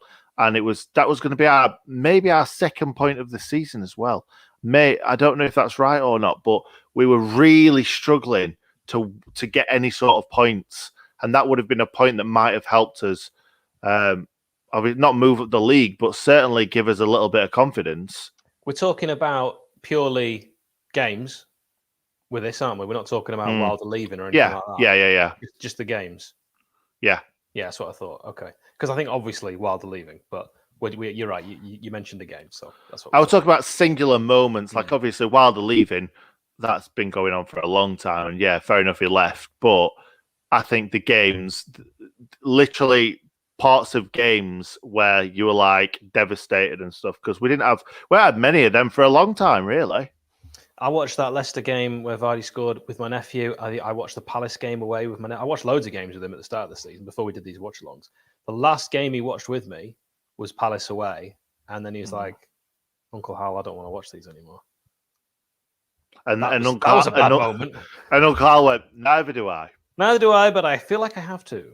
Yeah, that's just life. Yeah. Yeah, it's weird, isn't it? Right, so listen to this. This is a weird sort of thing. So if a TV series that you love gets worse and worse and worse, you just stop watching it, wouldn't you? Mm-hmm. But we can't. Yeah. We physically can't stop watching this team. Yeah, we're committed to the horror. And it's like you can't look away, but you want to. Yeah, exactly. And the actors get worse. The storylines get worse, lazier and lazier. The endings are more predictable, and you just keep watching it. Yeah, and it started off with a crowd that would laugh, in house, but now they haven't even got a laugh track. They don't bother. There's nothing. There's nothing to laugh about. Ball crossed in. Chance for Palace. Great save on 41. What a save, Aaron Ramsdale. Rammers gets down low, gets a strong palm to it. Great header from Christian Benteke. He did everything you taught to do, heading it down and back from where it came from. He didn't head it back the other way. To be honest, it wasn't in the corner, was it? He gave Ramsdale a chance, but it was a brilliant save. If he'd headed it back from where it came from, he probably would have scored. Or if he'd have just found the corner. Or if he'd gone right the other way. Yeah. Or, mostly, ignore everything I just said. Yeah. No, it was a great save. I think that's what we've got to cling on to. Not think about the defending, just about the goalkeeper's save. Townsend, Zaha, ball in the box. Can it be crossed in? Mitchell, dancing, jinking feet. Well. Yeah, loses out to John Fleck, who drinks Iron Brew. Ball played back. And that's going to be a Norwood. Yeah. And it Go worked. on, Sander. Sander tackled well by Milivojevic. He's difficult to stop, isn't he, Sander, when he's running with the ball like that, big and strong. And he's not that pacey, but when he's got the ball, he just glides across the grass. And the fact that he's so big and powerful, it's difficult to take that ball off him. So that were a very, very good challenge there. Yeah. But nice I think he read him. What is that, George? It is awful. I was going to say, nice to see Norwood with his ping back. Highlight of the season, Nick. Highlight? Oh my God! I think it was probably West Brom winning a game of football. I think we played Newcastle off the park, but Man U away. You're not picking that. I weren't thinking about you. Just chucking me under the bus here, mate. Like I'm asking your opinion. I'm trying to think on my feet, and I'm looking at Bramall Lane, and I'm thinking about games at Bramall Lane. So yeah, Man United was your opinion, which you can't be wrong, is throwing you under the bus. No, but you're like, I say something, you're like, no, you're wrong. I didn't say you were wrong. I just asked if Man United was not your highlight when you. That's a brilliant ball from Fleck. That it is excellent ball. It was great. But at that point, I think we already thought we were pretty much relegated. At least the West Brom game, that gave us hope, and I thought we were going to go on from there. But the Man United game, yeah, it was great, but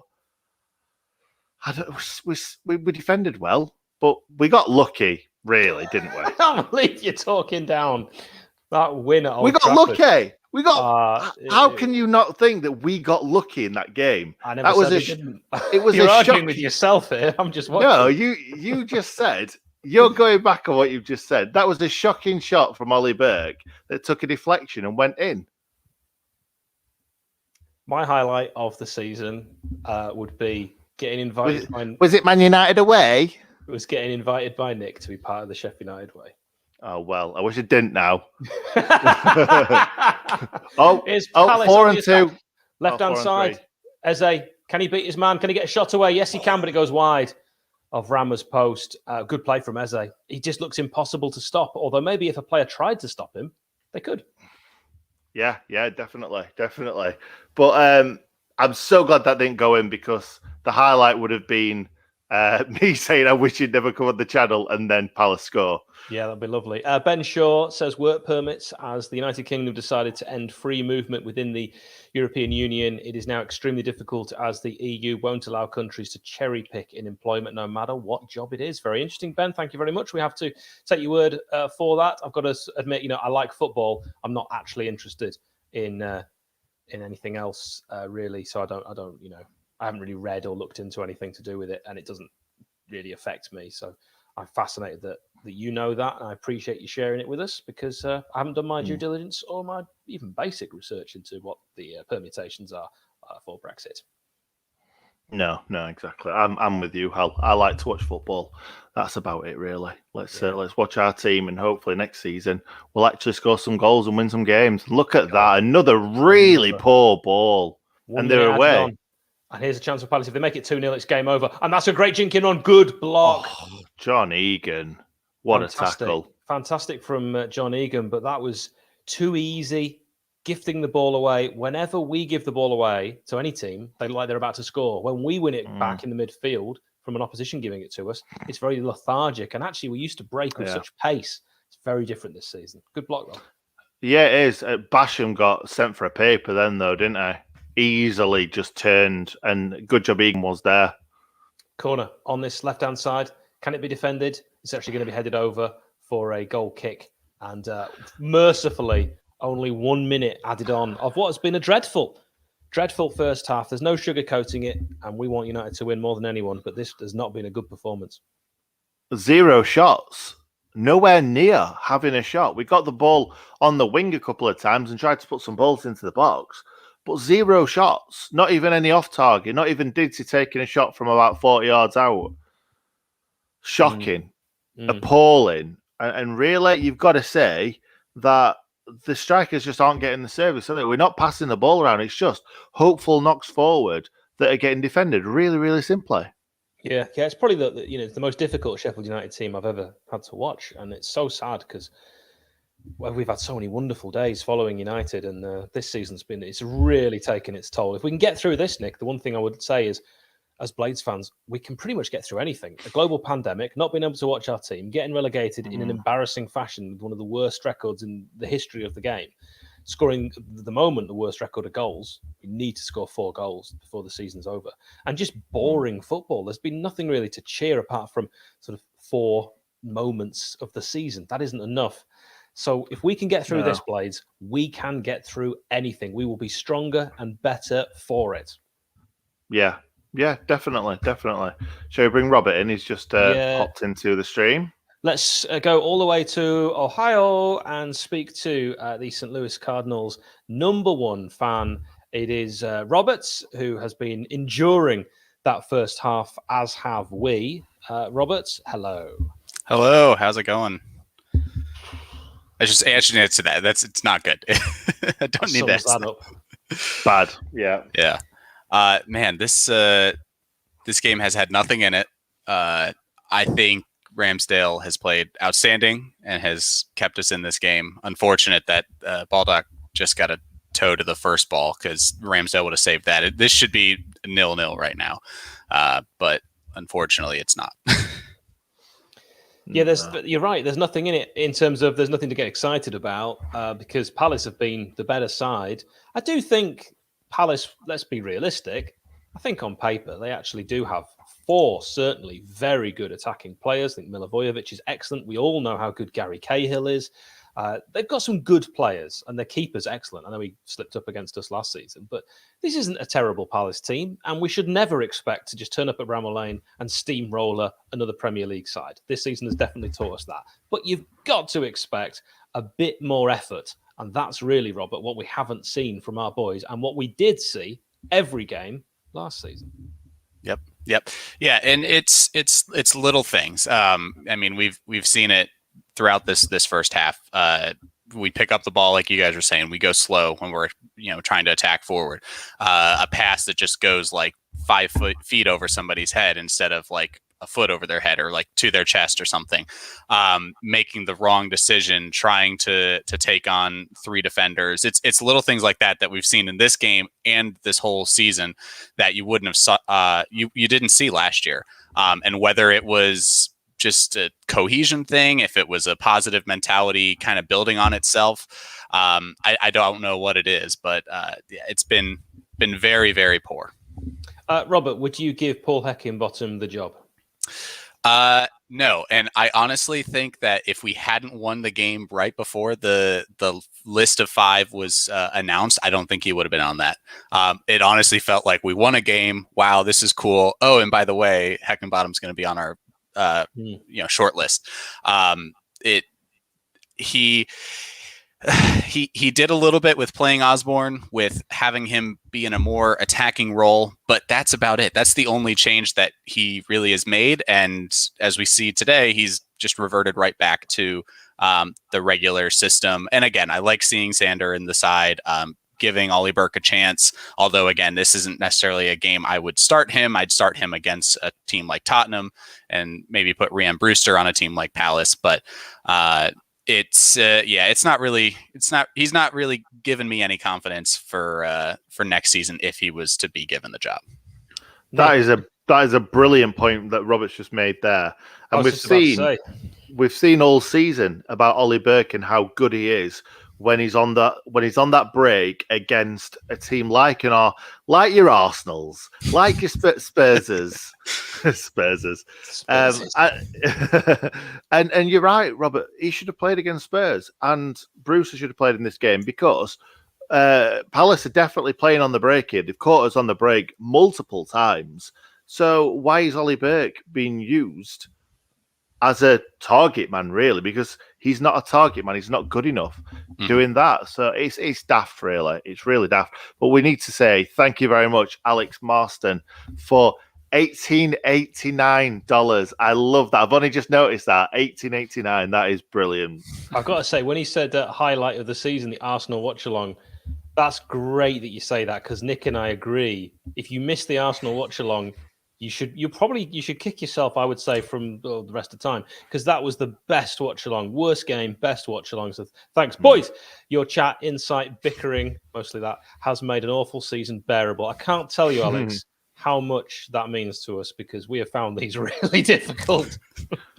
Yeah, we really have. Let's get those stats back. Nick, can you just talk us through some of those stats with Robert, please, and your thoughts on that? Yeah, no, I was going to say we'll need to get that off. The pass success rate is staggering, really, because it doesn't look like we've strung 2 or 3 passes together. So maybe that is one pass and then somebody taking the ball off us, because that pass success rate is massive. But not just that, the most staggering stat there is possession, 47%. Doesn't feel like that, but Palace have definitely been better on the break. Robert, what do you think? Yeah, and that's exactly what it is. They when they have the ball, they're attacking forward. They're getting the ball to the right player in the right spot, dribbling into our box past our defenders and making something of it. 10 shots to 2 shots, 4 on target for Palace. Those numbers are what jump out at me. The 47% possession for us, it's been nothing. It's been we get the ball, we cycle it around the back, pass it up one of the wings, and then nothing. A wayward pass, we lose the ball by trying to dribble off somebody. That's the difference right now in this game. And then I think, again, Ramsdale, the fact that there's been four shots on target and only 1 Palace goal speaks very highly of him. And I honestly think unless these next 3 games, Didzy's gets a hat trick in every single game, Ramsdale has to be the player of the season, and you're seeing it in this first half. He's the only one out there who I would start if I had to like build a Premier League team from scratch. Do you know what? I think I'm coming around to the Ramsdale being the player of the season, and the reason why I'm saying that is because Didsey was brilliant at the first half of the season, and really he's the only shining light that we've had. But he's gone missing in the last few weeks, maybe the last couple of months.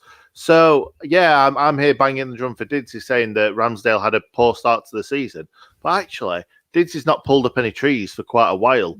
So maybe it's a bit of both. And Hal always says about it means so much to Ramsdale, and I agree. I'm starting to come around to it. So possibly right there, mate.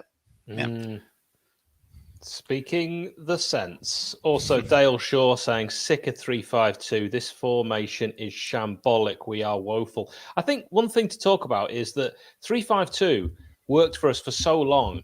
But with anything, if something stops working, you have to reevaluate that.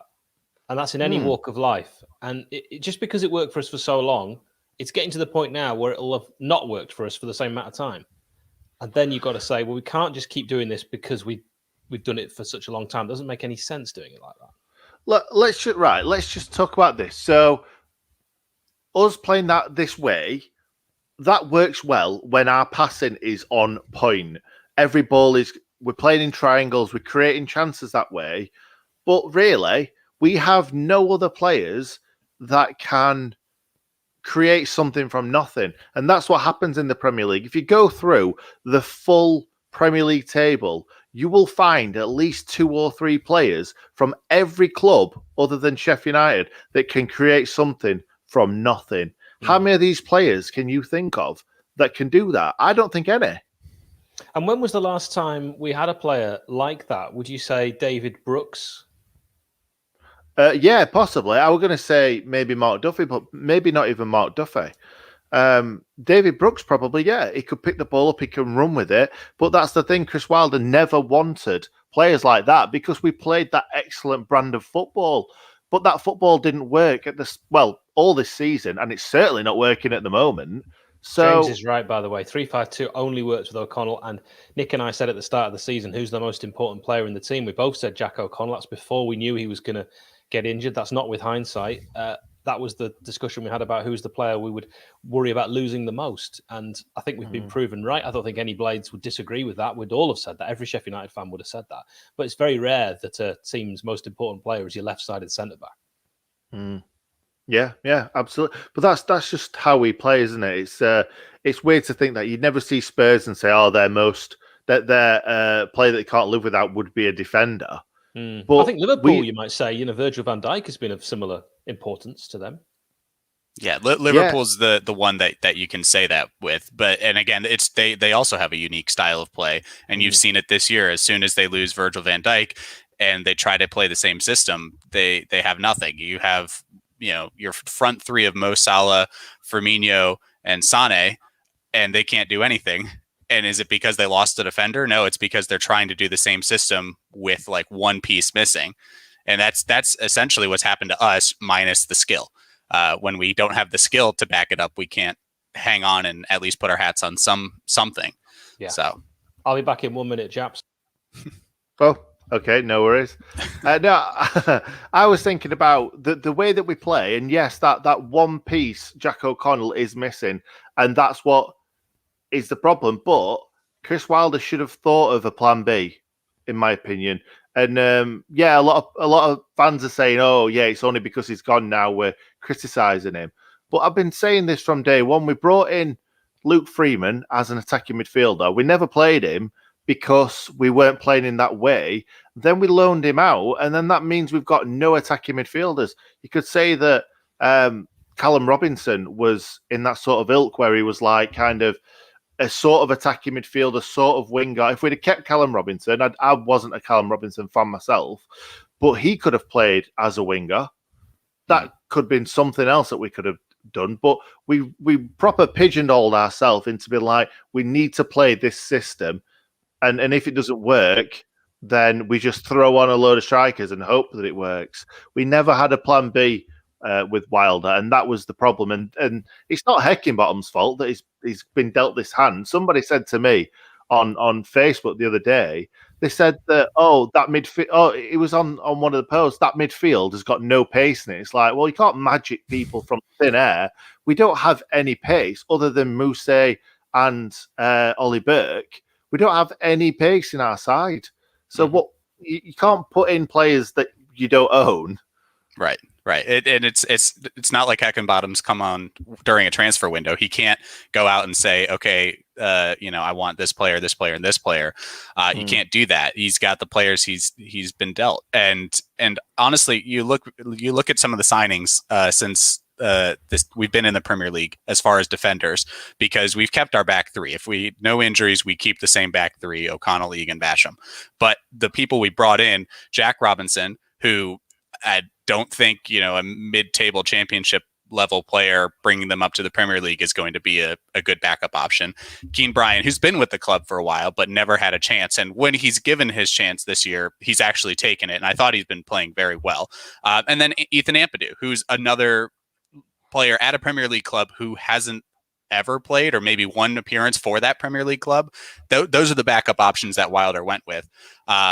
And so I think, Nick, it speaks exactly to what you're saying. Where's the plan B? Is this the plan B? And if so, that's what we've had to deal with this year. And it's not worked.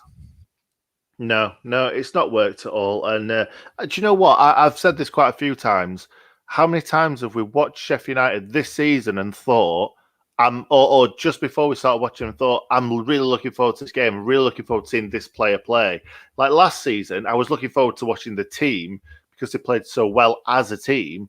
But there's no one in this side. Even Didsey, I love watching him play. I love watching his little flicks and tricks. But he's not someone who's going to pick the ball up, run at someone, and create something. He needs players around him to be on the same level as him, and they're just not. And I'm not blaming Didsey one little bit. I think he's probably been, like I said earlier, the only shining light in this whole season for us. Him and obviously Ramsdale towards the end. Even John Egan has had a few mistakes in him this season. John Egan's been our rock for the last few years. So there's just nothing to get excited about. We're going into this game thinking, I hope there's a lot of energy. We're putting them under pressure and we're getting some balls into the box. Because other than that, we've got nothing. We've got nothing to cheer about. We've got no creativity in the team, and it really upsets me watching these players putting on the shirt every week. Yeah, but on the positive side, Wednesday went down.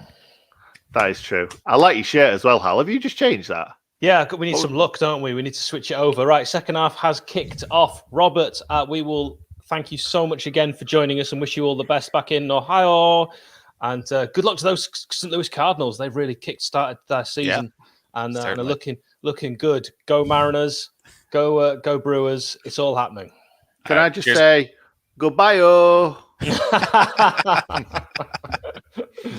Goodbye-o. Thank you, Robert. Top man. See you, Robert. See you, Always good getting him in the stream. He brings a lot of thoughts that we don't often share because he's looking at it from a slightly different perspective. Robert has been a Blade for a number of years, and you've got to say hats off to someone supporting United when they could pick anyone, and they're in the States. No geographical connection to the club at all. I love that. Yeah, and really, when somebody's a fan of other sports, it's nice to see a bit of a different kind of look at the game. We're definitely looking at it more of an emotional attachment, aren't we? Look at that, nationwide. This is actually Mitch Ward's shirt. It's got his name on the back. What number? 4. 7. 7? Mitch Ward used to wear 7. He wasn't a 7.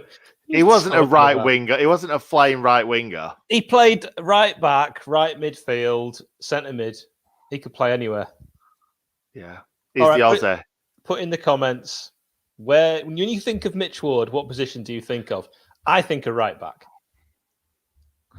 I'm just thinking he's not a Paul Devlin for me. He's not a Paul Devlin. Very different another kind 7. Of player. Another 7 for me is a Paul Devlin. All right. Who's your favourite Sheffield United number 7? Can I just say thank you, Christopher? Thanks for letting us know, mate. Palace fan in the stream. We love to see it, don't we, Hal? Yeah. Michael Brown, probably for me, my favourite number 7. Yeah, I agree. There's maybe John Lundstrom. Right, you especially this Mitch season. Wood, right midfielder. Ben Shaw, he was a right winger. I've just said. Hey, there we go. I've just said he's not a right winger, is he? Howard Kendall played him right midfield a lot that season. Chris Short at right back, Mitch Wood at right midfield, Dane Whitehouse at left midfield. Mitch Wood could do it all. That's great. Anyway, let's move on from Mitch Ward. Bloody hell.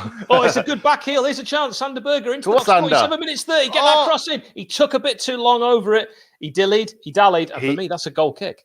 And for me, if it had gone down there, it'd have got a penalty kick. Because he got something happened there. Let's just watch the replay. Lovely back heel from George Baldock. He did well. He got it caught under his feet a little bit here, but there. He dived in. Whoever it was, Schlupp. I think he dived in on his foot there. If it'd have gone down, that'd have been a penalty, 100%. And it possibly could have been a penalty. It put him off his stride. Adam, hipster's choice, favourite number 7, Andy Liddell. No one's agreeing with that. Oh, get away. Get away. Get out of it. He always has to be different. My favourite number 7, Jamal Campbell-Rice. Was he 7? God. Jane, absolutely spot on. Mitch Ward, very underrated. Could play anywhere bar centre half or probably goal. I just totally agree with that, Jane. Very well said. It's Michael Brown, though, isn't it? Number 7. Oh, Lord, it's Michael. Always going to be Michael Brown. Yeah, it does, Dale. It reminds you of Vas. But of course, we played a 3-5-2, didn't we, really, when we wore this shirt? Vas Babokis playing right wing back, Wayne Quinn playing left wing back, and Mitch Ward, when he did play, played centre mid in that season and scored that goal against Ipswich, if you remember it. Just an absolute rocket. Yeah, we loved that season, didn't we? We loved it. Loved it. Such a great season. Dean and Fjortoff were sold. Even after that, though, it was a good season. Mitch Ward was sold on my birthday in that season, 25th of November, and I will never forget it because he was my favourite player. Oh, did you cry? I don't want to reveal. Well, you didn't like him that much then, did you? If you didn't cry. I reacted. I don't want to reveal either way how I reacted. We all, I was a child. We all react in different ways to bad things happening. I want to get Mitch on this channel. He's a brilliant, proper Blades legend, Blades fan. It's great when a youngster comes through the youth ranks and ends up playing for the team he loved and supported, and he never wanted to leave. And we're trying to get that story out of him if we could get him on the channel. Yeah, definitely. So if anybody knows him, let's get him on. Norwood puts a good ball in. Here's a chance. Oh, he leaned back. John Egan had the chance. He fat Joed it. He fat Joed it every day of the week. He leaned back 50 minutes in. If you are just joining us, we're at 50:05. That's nice. Sheffield United NFL wearing a Blade shirt in Greece after Vas joined was brilliant. They loved us. We signed him, I think, from, I want to say AEK Athens. That's a Greek team. Oh, that shot from Egan is horrible. But it was... He had to take it, didn't he? Because Gary Cahill were on him. If he took another touch, he would have taken the ball off him. So he had to do that. But how difficult! It was really kind of unbalanced. It was off balance. Put it that way. He had no one on him. He had more time than he thought, and he did everything wrong. He leaned back and he shanked it. He leaned back and he shanked it, but he definitely didn't have more time. Ewan said number 7, Paul Shaw. Lowest number 7 ever. I like this game. Shall we ask? I'm not going to ask who's number 10 because that'd be a scrap between Billy Sharp and Brian Dean, surely. Well, Tony Curry. Oh yeah, that's before our time, though, isn't it? Yeah, all right. You mean in our time? So we're asking. I would. Your favourite number 10 is in our time. No, I didn't say that. Again, let me finish. Let me finish.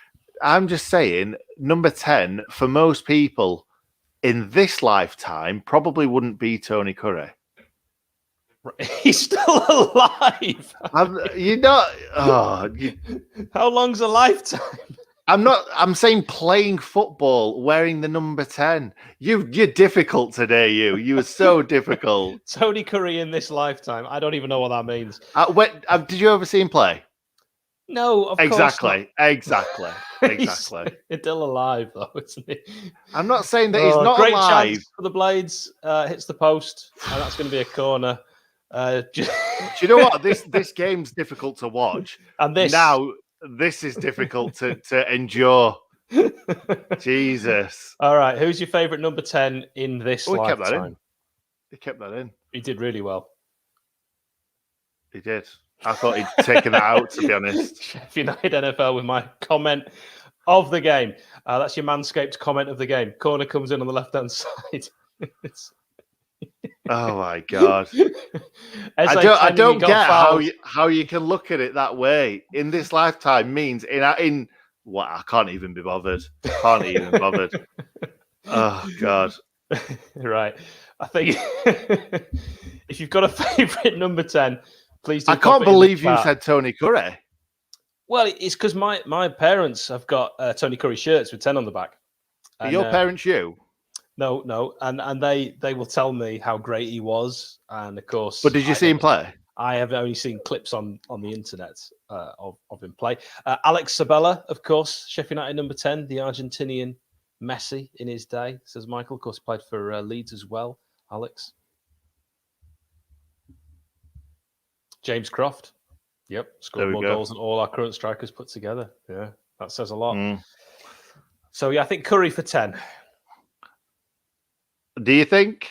I think we're going Curry 10, and he would be the all-time Blades 10. I don't think there's any real Did Curry score more goals than Billy Sharp?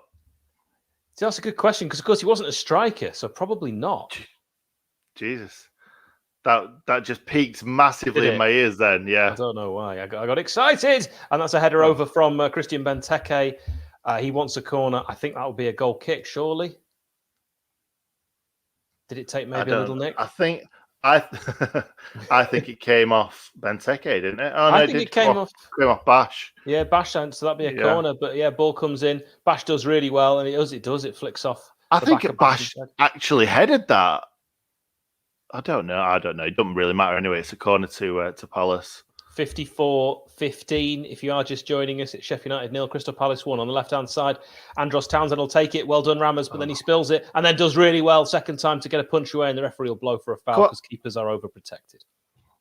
Yeah, do you know what there? I actually thought he did better than what he would. Do you know earlier in the season when he was dropping things right above his head? He was really stretching for that, and I think he did well. I think he knew what he was doing.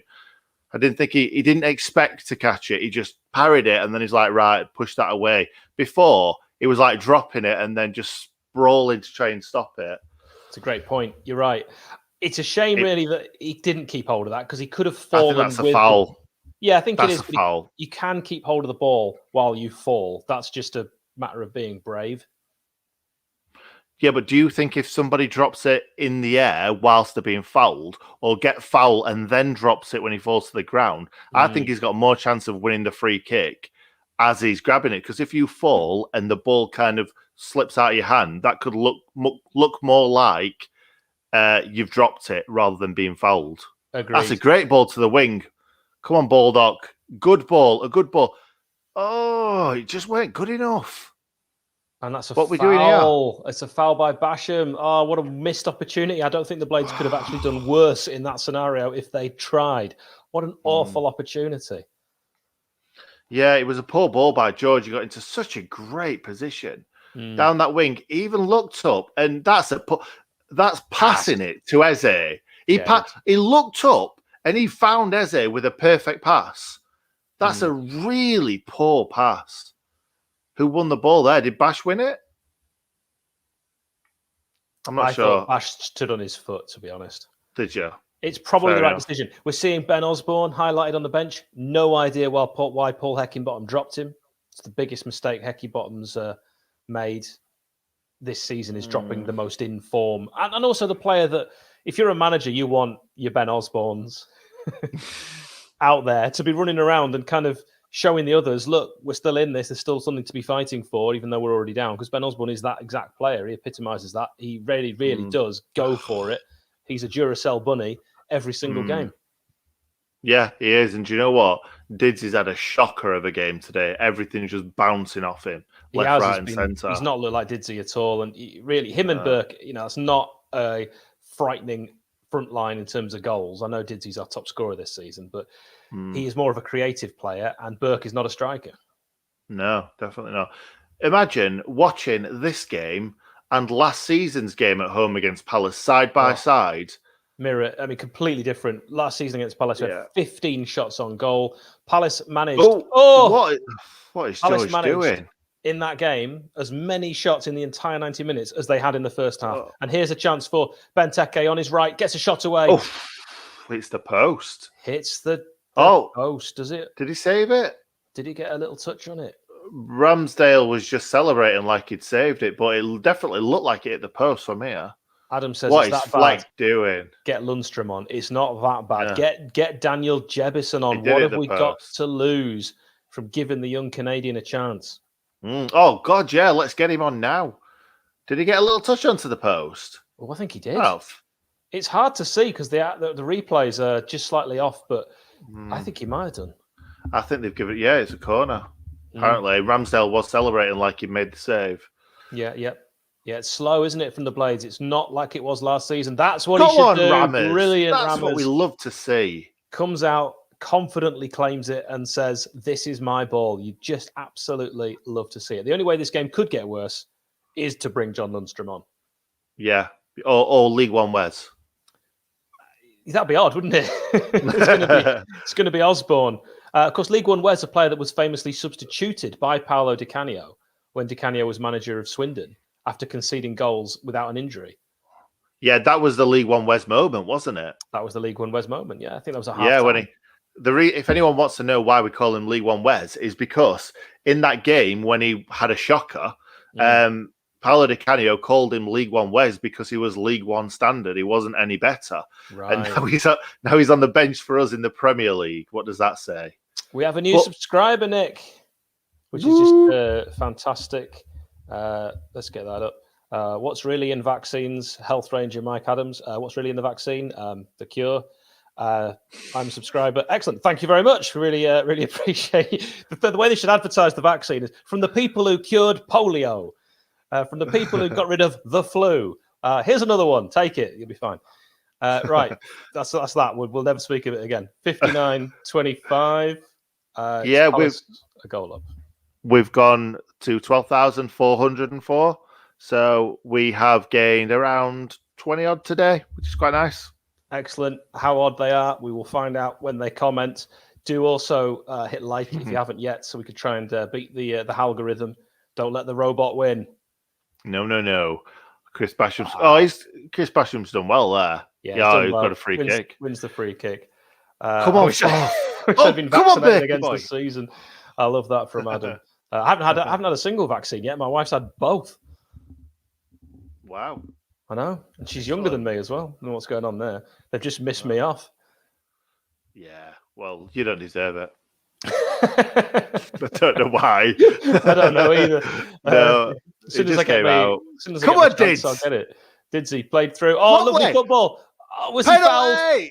Give us a penalty. I don't think so. It wasn't, but give us one anyway. Oh, Eze just runs through like a knife through hot butter. Can anyone bring this man down? No, they can't. Lays it off. Benteke going to get the block. That's our ball, that as well, isn't it? Did that? I think it could double be. Deflection. The old double D. Double D. That's a different video. Look at us getting excited about a football game. What's all that about? It's been a long time. When was the last time we got excited about a football game? Brighton at home is the answer to that question. Yeah, Brighton at home. And we were particularly poor in that game anyway. So. Brighton and Home Albion, as they're known. Yeah, definitely. That's what they're called quite a lot of the time, isn't it? Oh, great. Oh, excellent. Then he tried to roll back the end of Stephen's years by nutmegging his man, but forgot to do the nutmeg bit. Yeah. See what just happened there, by the way, Hal? You said something stupid. I backed you up on it. When I said something stupid, you crucify me. That's our relationship, guys. That's our relationship. I'm the nice one. Hal's the nasty one. We'll let the comments decide. Here's Didsy on 61. Oh, no, we've seen this before. You've definitely not done that before, have you? No. Here's Didsy on 61. Have we seen this before? Actually this time. Yeah, he's offside. He's offside. Yeah, we've seen that happen quite a lot. Oh, it was a lovely run, though. That wasn't it from Didsey? Wasn't that a lovely nice moment? 1-2. Wasn't that a lovely moment, Nick, where we got excited for 5 seconds? It's Jebison time. Can we all write down and remember the moment where you were and what you were doing when Daniel Jebison, 62nd minute, Sheffield United Palace on the 8th of May. This we are witnessing, Blades. No, let's not overdo it. I'm not into hyperbole. This is literally the saviour and the future of football about to be brought on. Yeah. I'm not sure about them pink boots, though. You're not sure about the pink? Is he wearing pink boots? He's wearing bright pink boots. Get him off. Pink boots. Get him off. Anyone who he's thinks not even on yet. Don't bring him on. Don't bring him on. Oh, Ben Osborne. Come on, strength son. as well. Get stuck in. Don't let Zaha have his own way. Get your foot in. That's what you love to see. That's a bit more like it now, Blades. A little bit more like it. Not 100% more like it. Just a little bit. No, because no one stuck his foot in there and he didn't get anywhere near it. Yeah, like a wet flannel.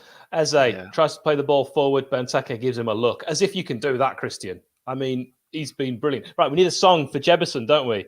Do. Danny Jeb. How does that go, Will? I need some help there. Daniel Jebber. No. Daniel Jebison.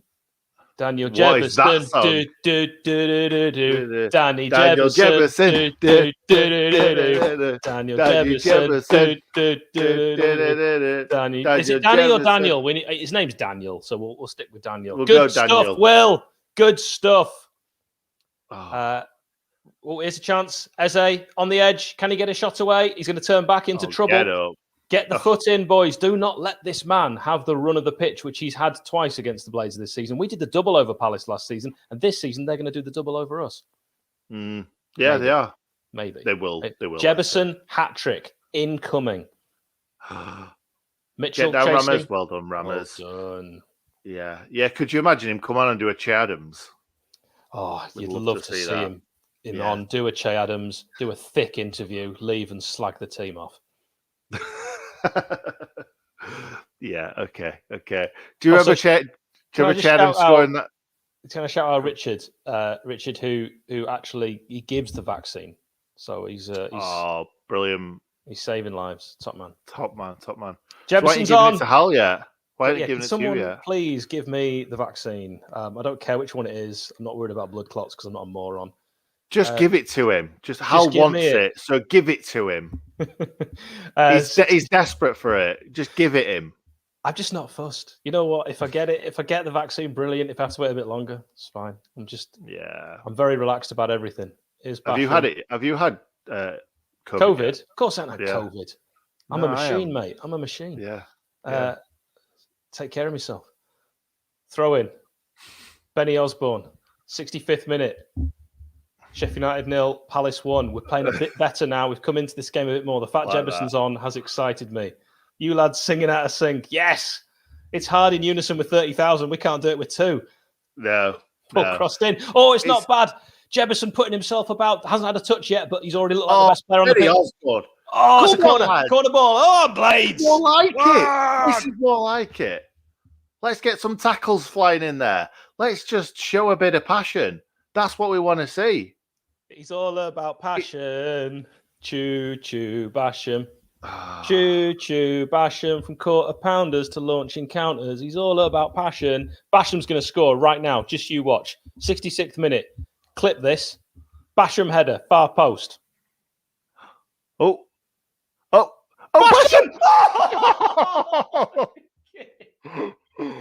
Oh my God! You're kidding me, Bash. Oh, Bash, you've never had a better chance, mate. You absolute git. He's still going to get clips of that because that was so close. That was close. You see it again, he should have scored. I think he shinned that, actually. I think he proper shinned it. Bash. Saviour of the overlap. Do you think the problem with that is I don't think we're going to be overlapping next season? Do you know what? I just would love it if anyone sings one of my stupid songs at the Lane next season. It'll make my life. Yeah, but we don't sing intelligent songs, do we? We sometimes do. The Ched Evans song was quite convoluted. Which one was that now? She said no. 5. I don't think we sang that one. Oh dear. Right. I don't remember a Ched Evans song, to be honest. There was a Ched we signed from Man City. I can't remember it now, but it was convoluted. What was the Ched Evans song? Someone put it in the chat. Go on, Jebbo! Oh, Jebbo just slipped. It's them pink boots. Needs to get them tins of salmons off his feet. Premier League. He said he scored a goal and that was it. The Shoreham boys, we had a fit. Chedwin Evans, United's number 9. That one. I don't even remember anyone singing that song, in all honesty. I think you've just made it up. Do you know what? I'd known if you'd have made it up if you'd have brought in some sort of train noise in there as well. Choo, choo, Ched. It's not going to catch on.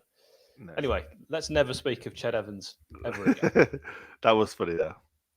That was the song. I didn't just make that up. That wasn't a fever dream. That definitely happened. Yeah.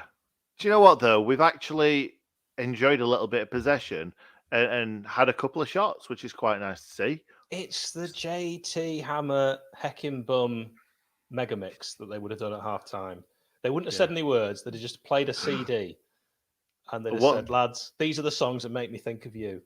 And there'd have been 11 songs and they'd have all, and he'd have gone through each one and he said, Keane, this is what I think of when I think of you. And he plays Hanson, Umbop, and Keane like wipes a little tear away. And then he points to Bash. He says, Bash, this is what I think of. Here was a chance, thank God, because I didn't know where I was going with that. George Baldock in the box, 69th minute. Cross from Osborne. Good cross as well. Jemison looking for his first goal. Too high for him, weren't it? 38 heads it over. And that was a chance. This is better from the Blades. This is a much better game to watch. Yeah, George did really well then, to be fair. He's out-muscled Mitchell far too easily. If that's my fullback, I'm furious. To be honest, if Jefferson left that... I didn't even realize... Yeah, it probably would. I didn't even realise Phil Mitchell were playing left-back for Crystal Palace today. He definitely wouldn't have. His first name's actually so difficult to pronounce. That's why I just keep calling him Mitchell. All right, okay, fair play. Yeah, it was a bit high for Jefferson, weren't it? Then, and yeah, it's fair play. We didn't really expect him to score from there anyway. You have 1% more possession than the first half. Cheers, Jeff. Thank you. Unbelievable. We might not have had much more possession, but what we're doing with it now is good. Dan Webster, good to hear from you. Late to join here. Good to see Hal wearing best Blade shirt ever. It needs reproducing. I think the club are missing a trick by not making kind of not knockoff, but official retro, if you know what I mean. So they could have, so it wouldn't have like this on, but it'd be the rest of the shirt, like they've done for that video. Yeah, I was going to say that video didn't have the Umbro signs on, did it? Mm-hmm. His name is literally Tyrick. How hard is that? Is it Tyrick? How do you say that, Nick? One of those two ways. Yeah. How hard is that? Lol. Good point, Alfie. It's a hard one. He lulled you. He's lulled me, and he's lulled me into a false sense of security because I thought I could read that. Now he's got Riedeveld, who's been brought on, I can say that, on the 70th minute. And we've just got a little delay in play here. We're on 70 minutes 31. If you've just joined this game, you've literally missed nothing. Yeah, except for Chris Basham nearly scoring after Hal said, Basham's going to score here. Promise you. Lee Doan, any relation to Ben Doan, has come up with a song for Chris Basham to the Moby Praise You song. I've got to say, it's not bad. It's not bad. The Moby Praise You song. I have to praise you like that's not Moby. Who sings that then? That's Fatboy Slim, isn't it? I don't know music. Slim. Moby. I don't know. It's all the same. Ball played back to Riedeveld, number 44. Ooh. Can he get a shot away? No, he can't. He's going to get it back, though, and he'll just recycle possession. Eze, we know we can't stop him. He looks to play it into Benteke. It's good defending. And now Ollie Norwood take it and use it. And he goes all the way back to Ramsdale. Not an easy pass either. Ramos does well. To be fair, mate, like I said earlier on, like watching the Wednesday derby game, we are playing much better than them. And I know we're a Premier League team and we're playing in the Premier League, but I don't think we've got much to worry about next season. I really don't. I hope people don't clip this and play it back. But I honestly don't think we've got much to worry about.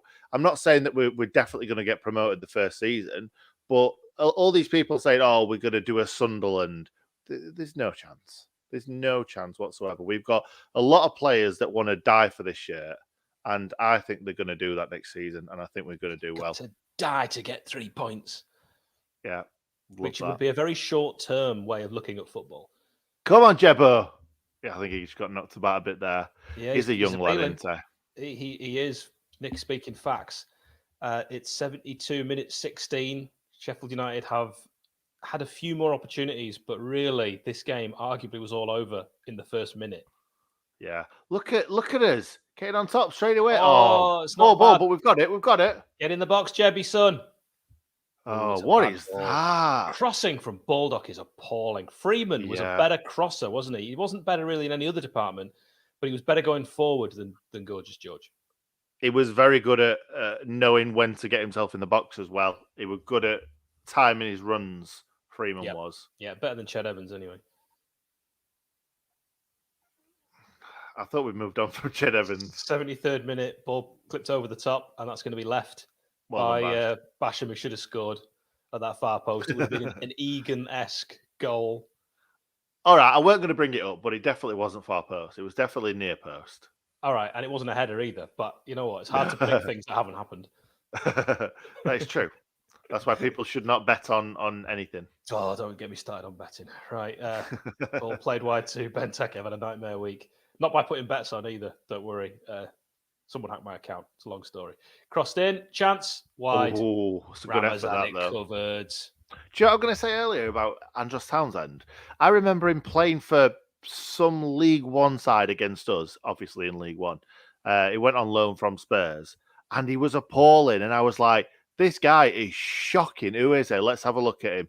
Andros Townsend. And then he went back to Spurs. I'm like, he's never going to make it. And then just turned his life around, turned his career around like that. I thought he was going to go down and down and down. But yeah, it's weird how his career's gone because I thought he was really good. He turns up in certain games and he's unbelievable. But it's not been great for Palace this season. True. Thanks to all of you getting involved in the chat. Do hit like if you haven't yet. We're going to see Ayew brought on for Palace. Jordan Ayew? I'm not coming on. Ayew? There we go, and he's off. Townsend, great hair. What I'd give for hair like that. My goodness me. I think it's quite similar, yours and Andros Townsend's hair. Thank you. Yeah, my hair's similar. I think mine and yours is actually looking quite similar at the moment. Yeah, they really are. We've got a similar beard and similar hair. Yeah, glasses. No, what's going on? I know. Both physically unappealing men. But you're watching us, and thank you for doing so. I personally would just listen to us, but it is called a watch-along. And apparently some people like him. Ball played forward on 75, looking for David McGoldrick. I'm surprised has remained on the field. And Milivojevic could have had a handball there, but actually it's going to be, is that a high boot that they're saying?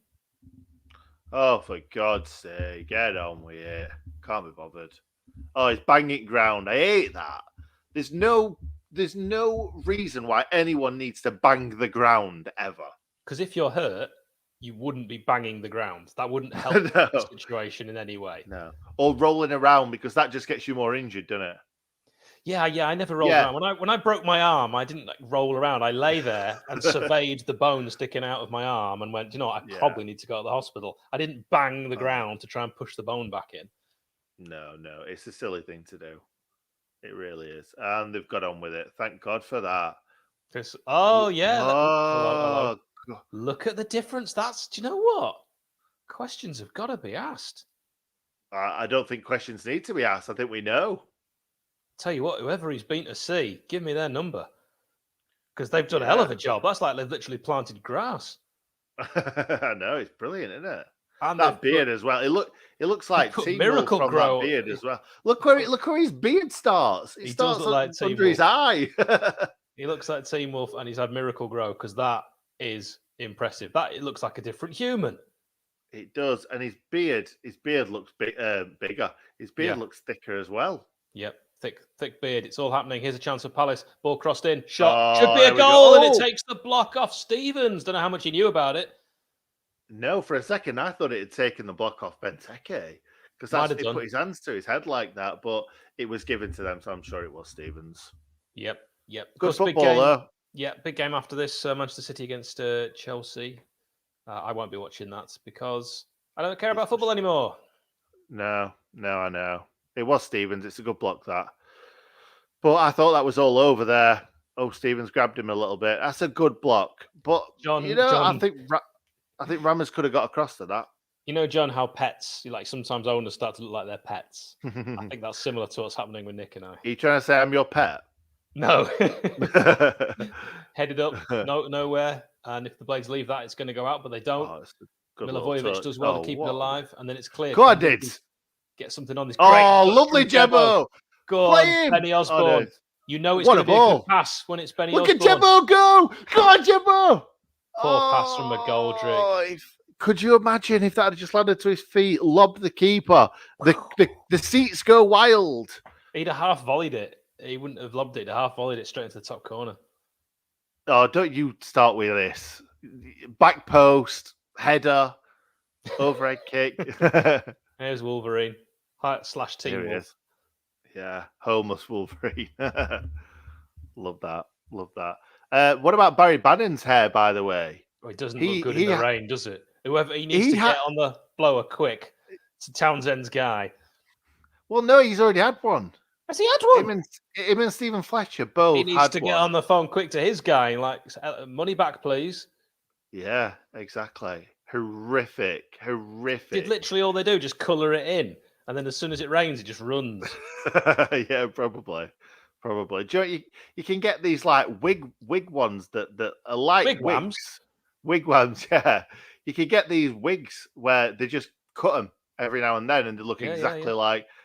You can tell I don't have one before anyone starts. I got to say, someone asked me if I'd had a hair transplant, which is very rude. But I'm not averse to wearing a syrup. Should the time come, not averse at all. I'd wear a piece. I've got no shame in that at all. I do not want to lose my hair, so I'll consider it. I don't get people who give, like, say, Rooney's stick for having a hair transplant and stuff. When it's like, if I had the money, I would 100% have one. Oh, absolutely. Yeah. Here's a chance for Zaha. Is he going to get a shot away on his left foot? No, he's not. Keane Bryan, ho. Oh, look. Keane Bryan. Really got to town with the research here, hasn't he? I know. Look at that. The hair transplant doesn't look very good there. He looks quite bald. They just put salad cream on it. Is that all you need? Just put a bit. Oh, John Lundstrom's coming on. Oh, what? And it's Who else could we have brought on? Keane Bryan, who's going off. I wou't be happy if I were him. He don't look happy. Oh, he's kicking a ball. He's definitely not happy, is he? You know what? Who scored last season in the win against Palace? Yeah, but we've not got Luke Freeman to create the goal. We've not got Freeman, you're right. We've not got any Freemans anymore. No, we don't. No Freemen. No Freemen. Went from having too many to no many. Let me just say one thing. Jebison has done more since he's come on than Ollie Burke done all game. Yeah, and he's all over the place. How many times have we said Ollie Burke's name? I'm not sure. What a ball! It's just under hit, and that's going to give the defender enough to get it back to Gaeta. I love them sort of like. It's not that bad, Gavin. We're playing at. It's not come over territory, mate. I'm just saying it's a little bit. Still quite a lot there, to be honest. I'm not sure about that. It is. I'm only messing. It is. It's good. Oh no! Big do save. Not want that clipped. Just showing me hair. He's not that bad, lad. It's not that bad. Not that bad. Still got a bit there. Yeah. What about the egg? Is there an egg in the nest? Is that a saying? Yeah, an egg in the nest. I don't think so. Although I'm now terrified of showing you, just in case there is. You don't show me because there's no way I'm showing you mine because I'm starting to get that egg. And if my dad's got if I've got anything to go on my dad, he's like proper egg nest man. Doesn't come from the dad. It comes from your mum's side, so it'll be your grandfather on your mum's side. All right. Okay. So if he's got a full head of hair, you're all right. No. Mine No. did. My mum's dad did have a lot of hair. Are you sure? Dear. Anyway, if it goes, I'll be in a syrup, and I don't care. All right, free kick. Jebbo hauled down, mauled down by Ozzy. Jebbo needs to play every game next season. Oh no question. It's the next Jordan Slew, but he's 100 times better, and he's not going to leave us. He's the next Antoine Hackford. No, we don't want to be saying that. No, probably not. We never saw Hackford after that. Never to be seen again. I did watch him in the under-23s in midweek. Missed an absolute sitter, and that was all he did. What about Jebbo? Played all right. Didn't have any chances. Jebbo's been better in this game. Jebbo's been class. Oh, Fleck pulling the shorts up. It's that kind of free kick. We love those Scottish legs, don't we? Those pale Scottish legs. Yeah, free kick. Yeah, boy. Norwood. Oh, it's not bad. That's the closest Noah's ever come with a free kick for us. I mean, really, if he thinks he's scoring from there, he's reading comics. He's reading comics. Trying to get it first. Yeah, well, I was trying to say at the same time, that's a good effort, that, to be fair. Yeah. Mate, a little bit further down, that's in the back of the net. Yep. He's not reading comics, that's in. Do you know what? To be fair, Gaeta's not getting there. He read the comic and he thought, I can do that. I can do this.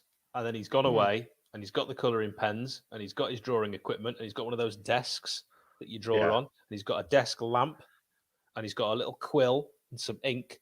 And he's sat down in his new studio and he's drawn his own comic. And then one bought it. And it was just slightly, wider the mark from what he thought was going to be popular. Has he got 500 in his garage? Yes, that's how you define that shot.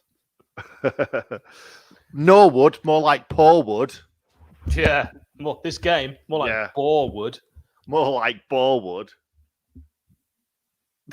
we were both for that second think, this has been a chore. More like Chorewood. We don't want to see any more of this game. No more wood. Yeah, it's like a video nasty. Gorewood. I don't know. Was that a handball? That would have been against the law, if he'd given a penalty for that. Hey. I don't like seeing us lose every week. It's all too raw wood. Yes. That were a bit poor, that, Yeah. Here's a chance for Palace on this right-hand side. What a dreadful game this has been. It really has. A few moments of mild excitement, but it's been littered, peppered, strewn with mediocrity. Anyone who said this game was going to be crap beforehand, you were right. Yeah, mate, definitely. I can't believe there's only 6 minutes left. Do you know what? Even though forward, that's very good. That's very good.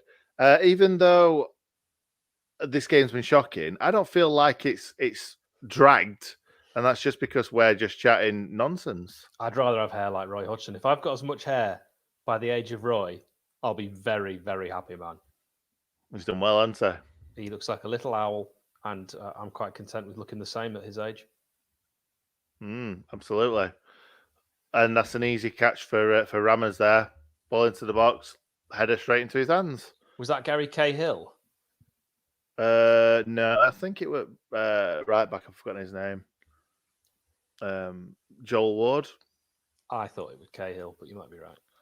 It doesn't really matter, does it? It doesn't matter. It's a Crystal Palace player. Don't matter. I think that Cahill's a great player. Oh, good header back. Going to fall to Eze.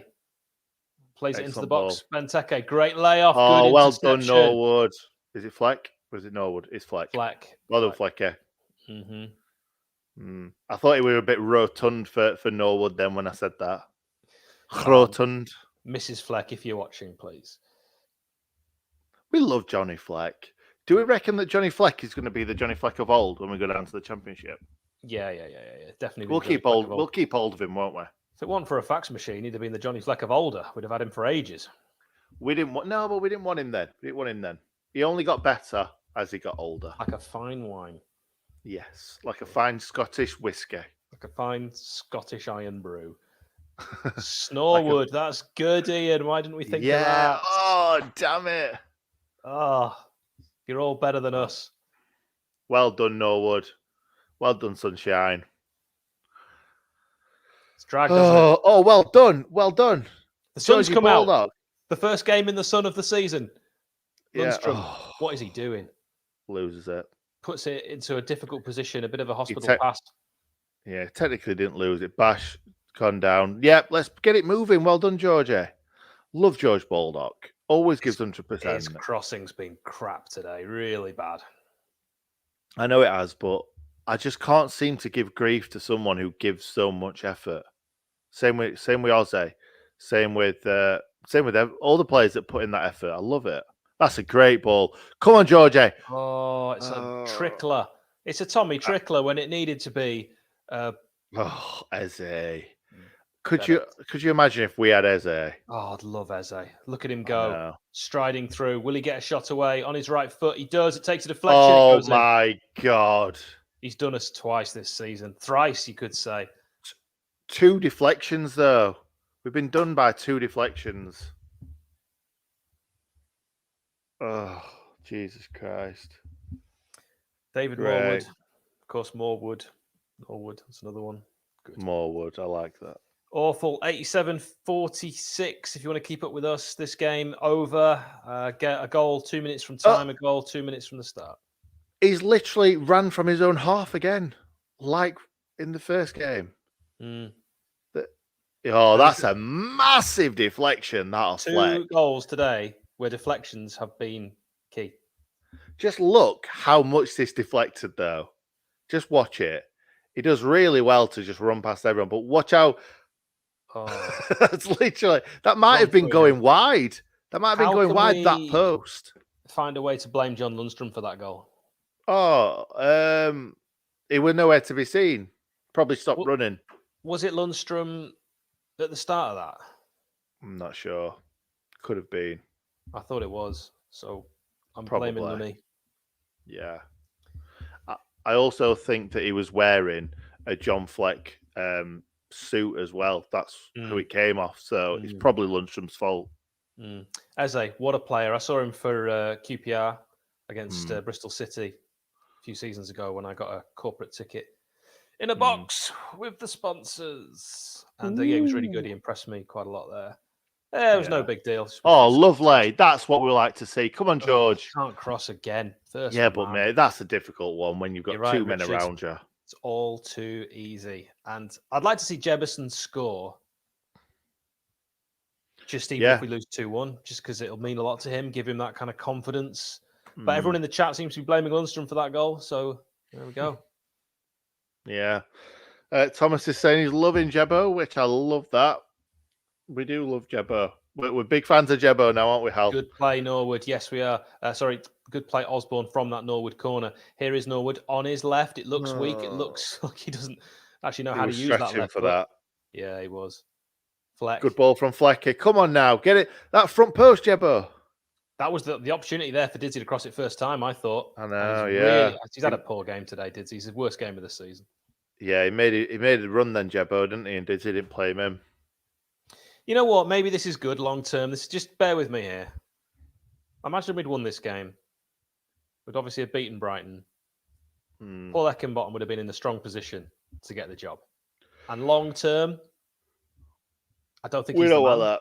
We don't want that. So we're already down. Should we just phone in the rest of the games then? I'm not saying that, and I always want Sheffield United to win, but I don't think Paul Heckingbottom is the man to save us. I think we can do better. So maybe that's me being a bit harsh, but I think if we'd won today, he'd have been in a strong position to get the job long term. I think we could be more ambitious. He even said that he didn't want the job at first. And now Paul Warne did that with Rotherham, and it's a mind game. It's not. I don't think it's really how he feels. Possibly, but he's done so well with the youth setup that he might just want to go back there and not have all the pressure that comes with being a manager, because he's had it in the past. There's a lot of coaches that go into management. Look at Kevin Blackwell. He went into management. Rather not. And he ended. There's loads of coaches, though. What I'm saying is, loads of coaches done well, and then got into management. Sheffield United. Think of Brian Kidd as a good example. Yeah, someone who was a good coach, but could make it as a manager. And we've now got a former Sheffield Wednesday man in Paul Heckingbottom, a former Sheffield Wednesday man in Graham Coughlin, pulling the strings throughout the club. And former Barnsley man in Neil What a Redford. ball! It was a chance there. If Jebbo could have, if that header hadn't been made, Jebbo would have been there to score. I would love to see Jebbo score. Maybe Jebbo will save it for when we're all back for the Burnley game. Jebbo scores. We're on the pitch. Jebbo scores. Yeah, that works. What they're going to do? Kick us out of the league? I think don't run on the pitch because of COVID restrictions. Do not run on the pitch. Yeah, I think that's probably a good idea, seeing as though people will be running near players. Yeah. Stay away. Not the best idea. Stay away. Don't. I was joking. Cool.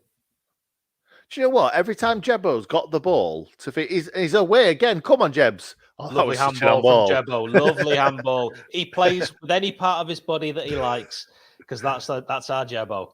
And Who's the referee to tell him that he can't use his arm? Jebbo makes the rules up as he goes along. If Jebbo wants to now use the hand instead of the foot, we call it handball, and we all play to Jebbo's rules. It wasn't handball anyway. It was forearm ball. Forearm ball. Don't call it forearm ball, do they? They call it handball. This is your hand, referee. That's your forearm. Boom. Totally different part of the body. Exactly. Anatomically, Jebbo is correct. Debba do. I like that, Ewan. Like that a lot. Love it. I'm a big fan of Jebbo. Jebbo needs to start every game. When the Flintstones celebrated Christmas, what was all that about? I've got no idea what you're talking about. Well, Yabba Dabba Doo is from the Flintstones. Yeah. And the Flintstones had an episode where they celebrated Christmas. They had a Christmas special. Yeah, good point. Right? What were they celebrating? Yeah, that's pretty good, that. How many times have you mentioned that in your lifetime? Yeah, because of course Yabba Dabba Doo comes up a lot. No, but I've got that at a dinner party ready to just drop it in. But that's just come off your brain. I've got nothing to say. Could someone mention the Flintstones, please? Because I've got some material on it. It doesn't happen. That really random fact from a long time ago. That is full time. It's been the worst game since Tottenham. Good point. I mean, we deserve something for sitting through this. My Fitbit went off twice telling me I need to get some steps, so that's not good. Please do get part of the super subscribers, super chat, I keep forgetting, because that's been a hard slog, and we've tried to keep you entertained through full time there. If you do want to take a moment to just donate some funds towards the running costs of this channel, roughly if we get 25 quid, we break even. So it'd be really great if you could do that. We'd really appreciate it. And we'll be able to do more of these and bring you more. We've lost 2-0. Nick, speak me some words. Do I have to?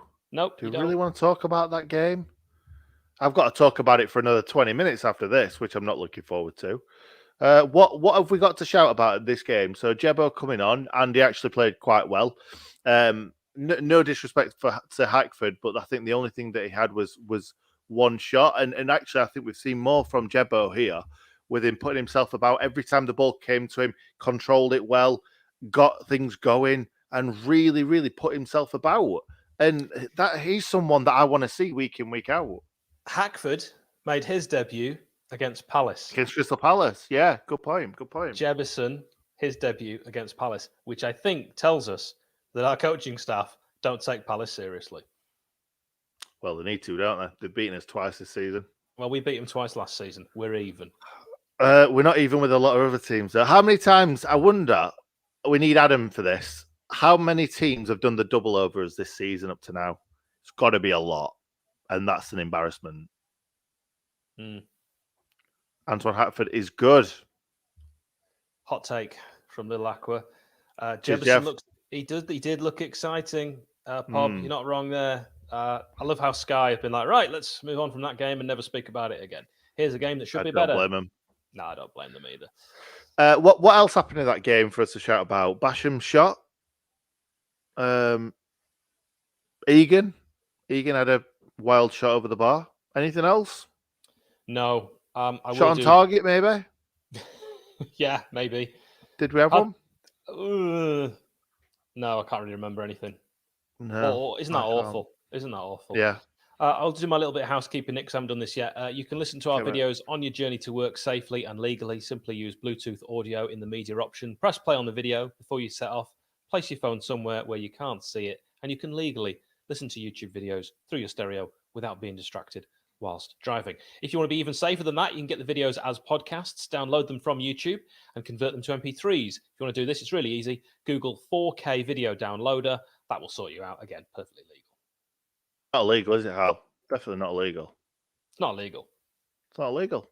Do you remember when you first got a computer and you pressed like the wrong button and this warning came up and said, you have performed an illegal operation? And I was so scared of those warnings, but they don't mean anything. No, definitely not. Do you remember when you used to go on the internet on your phone by accident and then have to press cancel about 50,000 times because you were scared? Now I'm on the internet 500 times a day. Do you remember when you used to have to connect to the internet and it went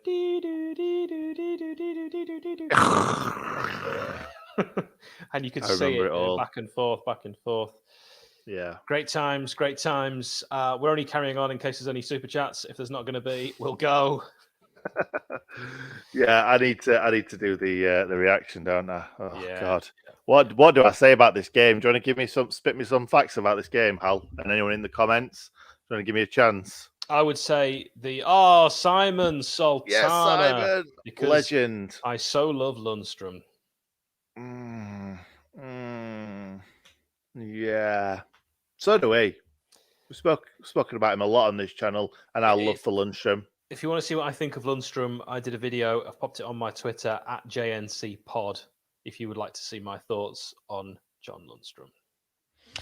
Yeah, Michael Brown has made a really good point there. The guys at All These TV wanted the Owls and Derby to get relegated and wanted Rotherham to stay up. We all did. Everyone wanted that. Even Derby fans wanted that. I don't think they did. Everyone not quite. That. To be honest, I'm babysitting tonight. My sister and husband's kids. Now he supports Derby County, and if Derby had made it so Wednesday stayed up, I'd have gone over to his house and I'd have set fire to everything he owns. Okay, and really, I don't have to do that now. I don't have to do that now. You don't have to commit a crime. No, that's great. That's really good. It's for everyone. You don't have to commit a crime, but you choose to, don't you, Hal? You choose to. Like fire. You just what's it called when you pyromaniac? Pyromaniac. That's the one. He's a maniac. Pyromaniac. Oh God, yeah. It is time to leave. Don't be a pyromaniac, kids. Don't run on the pitch. Get the vaccine. Yeah. Anyway, shall we leave it there, Hal? Yeah, I had some more things, but you're right. I'll just end up saying. Oh no, go for it. If you've got some more stuff. No. It's just it doesn't look like there's going to be any more super chats, and I've lost all the feeling in the small of my back.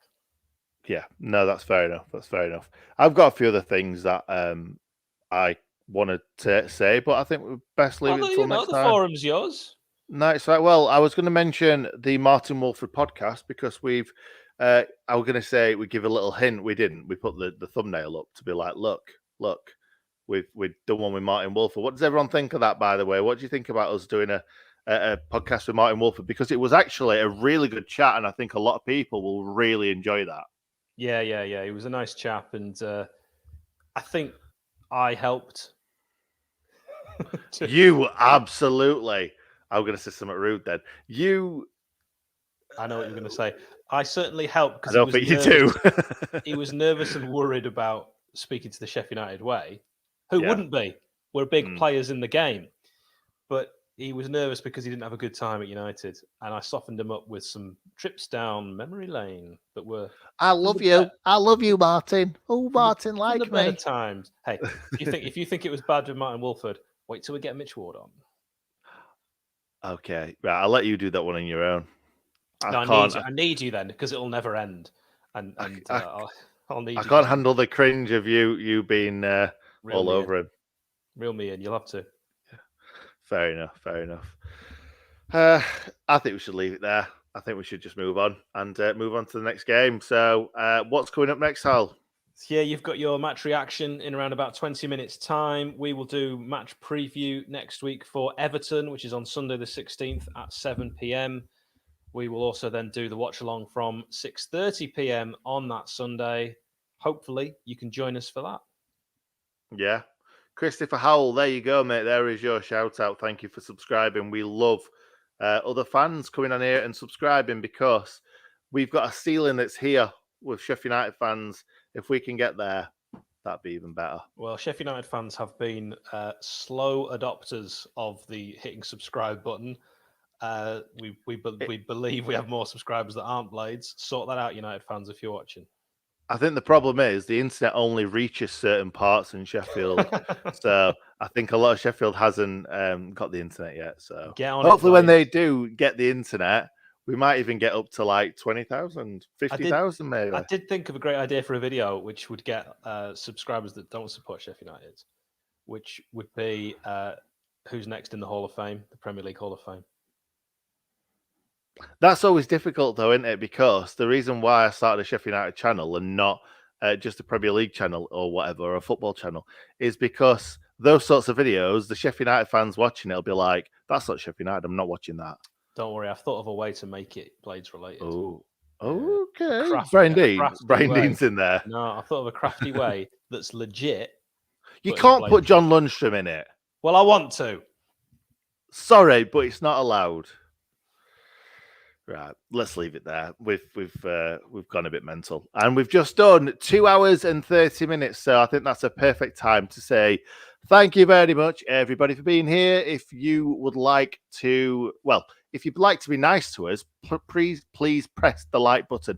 Please press the like button. Please subscribe to the channel as well. Me and Hal would really appreciate it. If you'd still like to send us a super subscriber, as Hal says, we're absolutely fine with that. Send us some money, because we didn't get any money last time Hal asked. So I thought I'd ask again. Why not? Why not? Why not? We don't know. We could get some money. We just don't know. Anyway, thank you very much, everyone, for being here. Thank you, Bobby, in the background. Absolute legend, as always. Smashed it. And yeah, I will see you in how many minutes? Love it. I will see you very, very soon. And until next time, see ya.